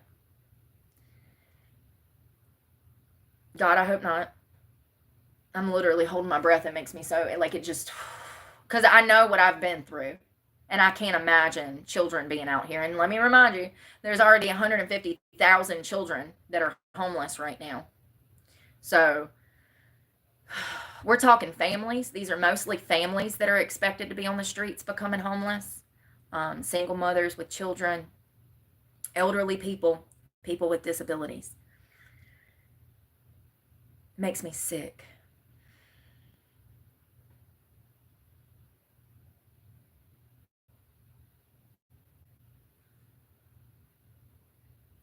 There's nothing I can do about it.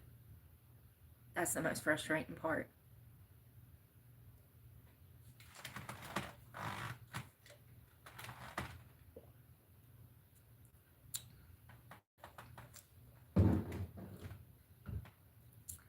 I was homeless for 6 years. I never did anything. I was in a tent working, and I got a job. That's good.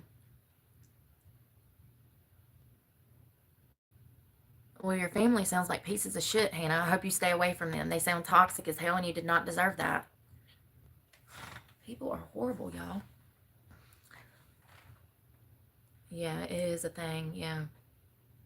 I don't think a lot of people also think about the fact that when people are homeless, they don't have the means to get a job. Where are they going to shower? They can't go to work smelling like sweat. And let me just tell you that yesterday I worked out, and we did a triathlon yesterday, and it was like 97 degrees. I stunk so bad. You literally can just pull your shirt off and it just stinks. Like, it's so hot out there that you can go take a shower at the local YMCA, and then 2 hours later you're disgusting again because of the climate, because of the high humidity, because you're in the elements. Your clothes reek and cotton just gets so wet. But people don't think about where these people would shower. There's not community places for them to shower. Maybe a few shelters across the nation offer places, but like most of them do not. And even like the shelters that are by me, they don't allow members of the shelter to stay there overnight. There's so much misconception, there's so much delusion, or like, I don't know how to put it into words. It's like the media has lied. And I've explained this before. So like, you know how the media will like showcase stories on the evening news? They'll be like, oh, we built these 3 tiny houses over here at our community center for homeless people, right? Okay. What they don't tell you is that they only built maybe a dozen of them, and that they have, I don't know, 4,000 homeless people in the city. So modern society would see that news report and they would think that the city is actively doing something to help these homeless people. And I'm here to tell you that the only reason they built those 12 tiny houses was to get donations from the public. This is how homelessness is very profitable. And those donations don't have to be disclosed to anyone. Homelessness is a modern scam. The resources, the illusion of resources is a modern scam. And it has been for 60, 70, 80 years. There's a history on it. Like, you cannot deny it. Just like the foster care system, just like drug rehabs. Do you know how much money they get from insurance? What is the motive to get patients clean if you need to milk those patients for insurance money? So this is why no one's being helped. This is why these things get worse, because these are all outlets to make money. Even the foster care system. Modern misconception, they need money. They don't need money. They make plenty of money. The federal government makes plenty of money. It's crazy. They're all modern scams, and it's really sad. Really, really sad.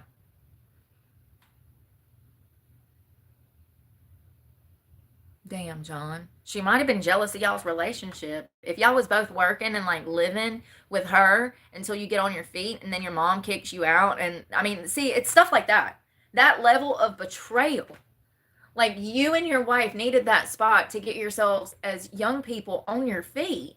That was your only resource. And then your mother, who birthed you, kicked you out on the street, leaving you with nowhere to go.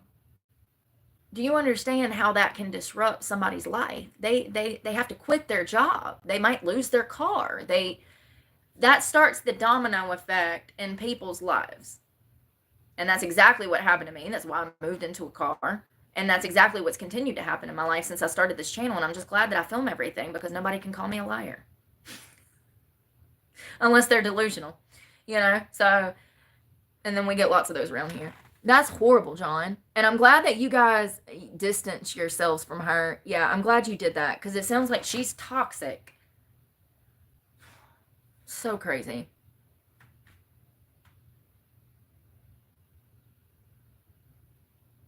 Speaking of vegetables, and I'm so sorry to hear that, my Ozempic, is that Orzic?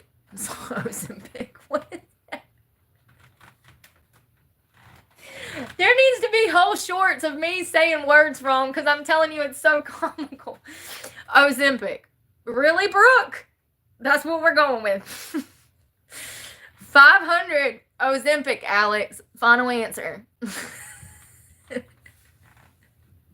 Bruce. Hello, Bruce. Vegetables. Yeah, I saw a report this morning. Y'all know that vegetables are about to skyrocket in price, right? I don't know why. The tariffs. Why is it always some new scam for us to have to spend more money? It started with like COVID, and then the vaccine, and then it's just been like, insurance went up, and then the house prices, and like, why is it always just another branch of a scam coming at us? Because, I mean, it's just scams, just red flags after red flags. Seriously, though, now they're saying that vegetables are going to go up like 70%. I do believe it said something like that. Don't quote me. And, I can't afford the cost of food now.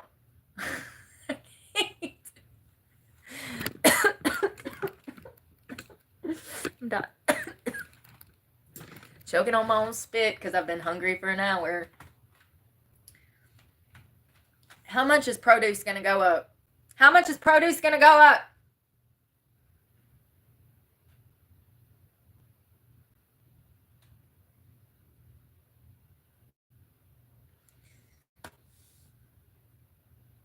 %40. Oh, shit. Wholesale vegetable prices in the U.S. have recently seen a significant increase, with some reports indicating 39% jump in July compared to the previous year. But there was an economist that come out and said that it was going to go up even more. That's just what it went up in the past month. 38.9% jump in July compared to the previous year. We are so fucking cooked. This is just like part of the design. It's part of the plan. They want us sick. They want to control the food. That makes perfect sense. They want to control the food. Then they can control us. Some scary shit we're living through. And, you know, the majority of society have gotten, I don't know. Is it that they live with blinders on, or is it a lack of intelligence? Are they so wrapped up with their current life that they can't pay attention and do the research for themselves? I don't think that's it, because they watch porn. I know how many people watch porn. So if they have time to watch porn, then they have time to do some valid research. It's a lack of intelligence.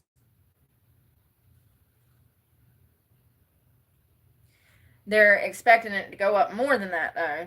The nearly 40% increase is the biggest one month move for a summer month in almost a century. Almost a century. It's crazy, John. I knew they were going up. I didn't realize it was this bad.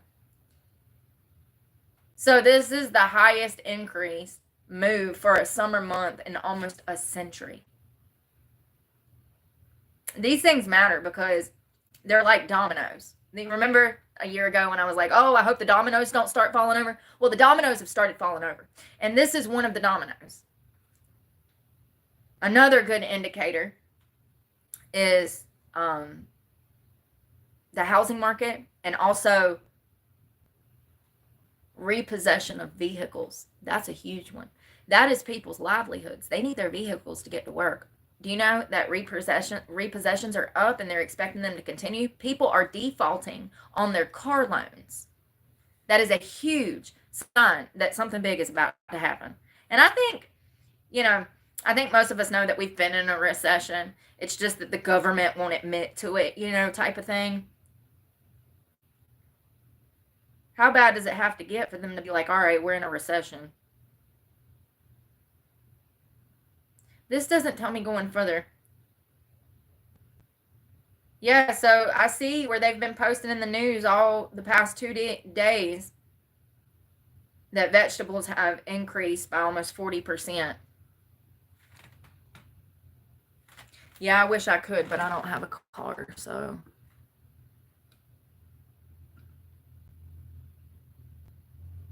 My phone won't work.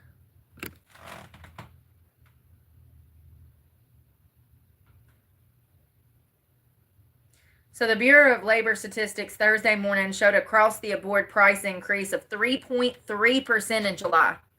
That's crazy. For 1 month, a 3.3% increase.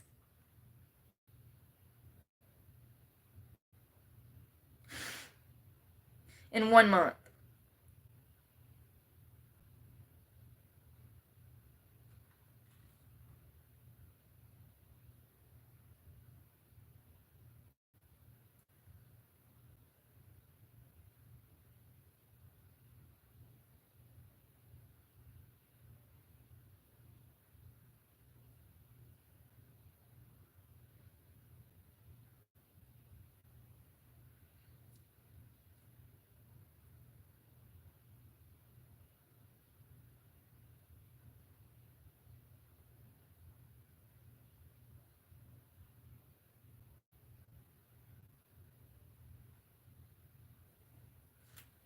Sorry, I'm trying to find this stat. Yeah, it's sad. People don't have the money to pay it. March 27th. Oh, shit. Ding, ding, ding. March 27th of this year, car repos hit levels unseen since 2008 financial crisis. This is usually one of the telltale signs that you're living through a recession, is that people's cars are getting repossessed because they're their livelihoods. People need their cars to get their children to school, to go to the doctor, to go to work. It's their livelihoods. For them to literally default on their payments, it's because they literally don't have the money. Most people would just pay with a credit card if they had a credit card, because, most people are tens of thousands of dollars in credit card debt as well, but it's crazy. Around 1.7 million cars were seized by lenders during the 24 year. That was a 16% increase from 2023, and that is up 43% from 2 years earlier. The last time car repossessions were at this level was in 2009, when the country was dealing with the fallout from the previous year's financial crisis. The number of subprime borrowers who were at least 60 days late on their car loans climbed to 6.56% in January, the most on record. Meanwhile, purchasing a car has become more costly. What did I tell y'all?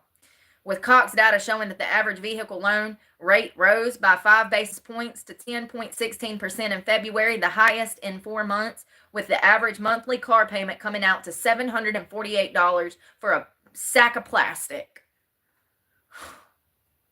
that won't even last you 10 years.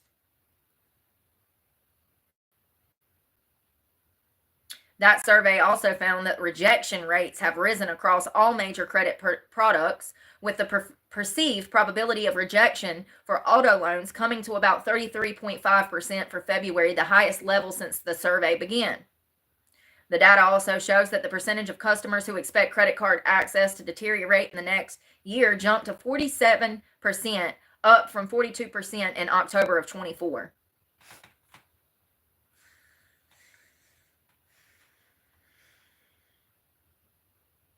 If most people lost their cars, most people would end up homeless, because that car is a means to an end. Yeah.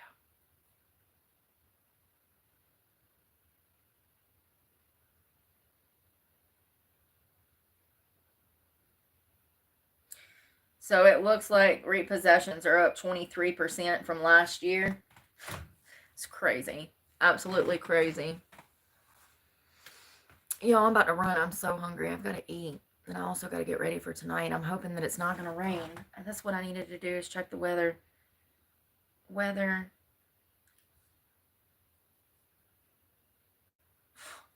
Can't even check the weather.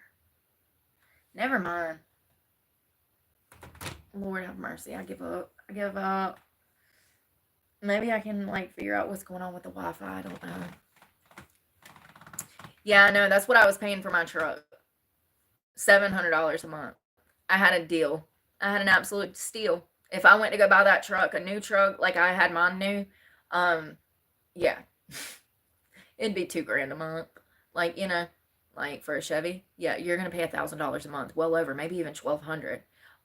Those are not cheap trucks, and I bought mine new. So the fact that I even had a payment as low as $700 a month for that type of vehicle, it was only due to my hard work and intelligence, because my APR was at 3%. So yeah, you're not going to get that kind of deal anymore. And that's probably why I'll never buy a new car. Yeah, it's crazy. I'm going to go eat and hang out for a little while. And yeah, I'll definitely probably be live this afternoon, but I don't know when. So they're supposed to be doing karaoke tonight. I was thinking about it, but I honestly I'm tired. Doing those, I did 3 or 4 triathlons this week. I think 3 triathlons, which is 25 miles, 24. And I'm exhausted. I'm also sunburnt. My head and my arms hurt. My shoulder from that road burn, it got sunburnt yesterday. Thank you, Miss GT. 2020 Land Rover. I saw one of those on sale on Craigslist. The only thing about that is parts. I don't want to buy something that's like a specialty vehicle, because I don't know how hard parts will be or how expensive. Those are nice cars, though. But y'all be safe out there and pray for me because God knows I need it. And I'm sorry I don't have no service. I don't know what be going on. I swear to God, it's Satan. It's got to be. It's the only logical explanation. Oh, but pray for me because God knows I need it. And happy Saturday, y'all. Y'all be safe. Bye, y'all.